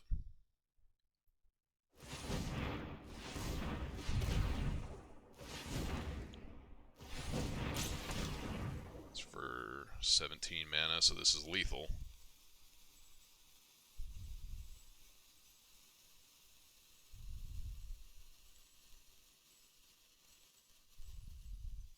This is why I decided not to have Mystical Dispute. It's because, like, look how much mana we both have. And this is his last expansion explosion. Or second to last, rather. So he could have another. I'm going to pay. If he has another counterspell here. Alright. You got me. He's probably been sitting on that Mystical Dispute for the last, like, few turns. Okay, well, that was a lot closer than previous attempts in that matchup, so I'm okay with that. We lost it, but, you know, whatever. They were still good games overall. That second game was, like, kind of bad, but that was just, like, poor planning on our side. Alright, we'll cash in all of our mastery shit, so we've got our Massacre Worm now, finally. Cool, cool. Alright, well, we'll pull this up for the closeout here. So overall, I kind of like where we ended up. This Narset's Reversal might be a little too cute, and it might just need to be like the fourth negate or third Disdainful Stroke or something like that. Like, realistically, this should probably be another negate. Because, like, we don't need to flip, you know, Explosion around to win. We just have to make sure it doesn't resolve. And this does not necessarily do well in a counter war. Like, if they're tapped out, sure, but negate is probably just better. So we'll go up to the fourth negate. But otherwise, I liked the list, at least where we ended up with it. We played against Mono Red a couple of times. One time he got us for exactly lethal, or we were going to be in pretty good shape to take over that game. If we had one more point somewhere, I'd have to go back and watch and see if we could have somehow lived through that. But we smashed the other Mono Red opponent. Like, it wasn't even close. Even got to get Ugin in on that, so that was kind of cool. Overall, though, I think everything else felt pretty good. I'll be honest, I'm still kind of eyeballing this Teferi. I'm not sure what I would replace it with, and the synergy with Jolrael is really good if you get it going. That's the other thing, now that we're talking about it. This third Jolrael, I think, is probably going to go. And what do I want to put in place? Because, like, even in the matchups where I theoretically would have wanted that effect, I was kind of waffling on it, like, unsure. Didn't sound like it was going to be that great. We probably need another card against Reclamation. That's, like, basically the biggest deck we're struggling against. And it might just be right to play a... Whoops, not a Wilte. A Wilt. Just have, like, one Wilt that can come in and blow up Reclamation. Because, like, that's the card that we don't have, like, a great answer to. We have one Assassin's Trophy. It's not really going to cut it. And I would say we could just go up to 2 Assassin's Trophies and, you know, have this around for extra, like, mono red insurance or whatever, but I think Wilt is probably just better because it doesn't give them a land, and in that matchup, lands can matter, especially in the early game. Like, if they tap out on turn 4 or 5 for Reclamation, and we could just Wilt it and just, like, get them and not give them another land out of the process, that would be better. Not to mention that this does have targets against mono red, so we could bring it in. This kills both Annex and Embercleave. And if they decide to get wild and crazy with it and play like Experimental Frenzy, this can come in for that as well. So it's not totally dead. Could bring it in. If nothing else, it's just a cheap cycler to help us like get to our other cards. So we've kind of come full circle on this over the period of like an entire week, whereas our Disdainful Stroke ones from last week was by the end of the stream. Otherwise, everything else felt pretty good. I mean, this card was just literally unbeatable in the appropriate matchups. As soon as it came to play, the game ended. But I don't think we need another one of these. I think we've got enough going on and enough like top end stuff between Krasis and Uro and whatever else that we don't need to like chunk up our deck with another 5-drop. Like having 2 is fine. Main deck wise, I don't think I'm going to make any changes at the moment. This felt better than last week's build. Maybe drew 1 too many lands, but I'll take that if that means that we have less games where we just don't get to cast our stuff. There was one game that came up like that, but I mean, that's just Magic. Sometimes you're going to get variants like that, so you don't want to get like crazy and say, okay, 32 or 35 lands, just absolutely never miss your land drop, That's going a little overboard. So we'll keep this like it is for the moment, and I'll be playing more on my own time, just, further refining it. I'll save Did we have another one? I thought it said we only had 1, but maybe I'm just stupid. What are we even building up towards? I don't care about like any of this other stuff.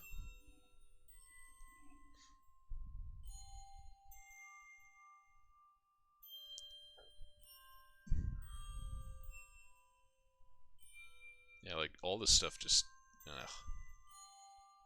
it's not good. I guess maybe I could see a world where like cards like Garrick's Uprising or Garrick himself might be okay, so I guess we can work our way towards that, whatever. I'm not excited about it, but whatever. Alright, anyway, so let's get on out of here. Leave this popped open for the moment. Hope you guys enjoyed the stream. I think this deck's a lot of fun to play. Pretty fun to watch, too. This is really off the beaten track for the most part, compared to what's seeing play at the top tables right now. And maybe it's like closer to tier 1.5 than anything, or tier 2 even. I'm willing to admit that. But it's more fun. Like, I've tried Reclamation. It's just, I don't know, it just never seems like it's that much fun to me. So I'm glad to have an alternative that also gets to utilize the Growth Spiral Uro engine. And it's not like a beatdown deck that I just don't find any enjoyment in playing. So, hope you guys have also enjoyed it.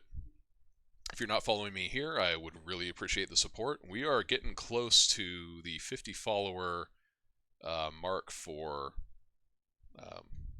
Twitch affiliate. I've got to get my average viewers up. That's the hardest one. But as soon as we hit that 50 follower mark, that's going to make that a little bit easier, and really like to get that done. So if you can, I'd really appreciate the support. You can also follow me on Twitter. Twitter handle is @canman87gaming. That's where I post when I'm going live, what I'm going to be playing, give you an idea of what to expect when you come in here. I do stream a variety of things if this is your first time viewing the channel. Typically also stream retro games and more modern stuff as well. So there's a good mix of things here, hopefully something that you'll enjoy. A lot of this stuff I also do upload to my YouTube channel. That's youtube.com/canman87. So if you want to check out the rest of the stream, if you came in late, this should be up within the next couple of hours. It takes a little while for YouTube to process it and whatnot, but it'll be up there if you want to see it. And otherwise, I, again, appreciate everybody that stopped by. We'll be doing some streams over the next couple of days. I took last weekend off to kind of recuperate. I was pretty tired mentally and physically, so I needed to take some time off and have some me time. But we're gonna get back into it this weekend. I've got a pair of streams each day planned, and don't know specifically what, but we'll figure it out as we go along. So hope to see you there. If I don't, have a great rest of your night. Have a good weekend, and I will see you next time.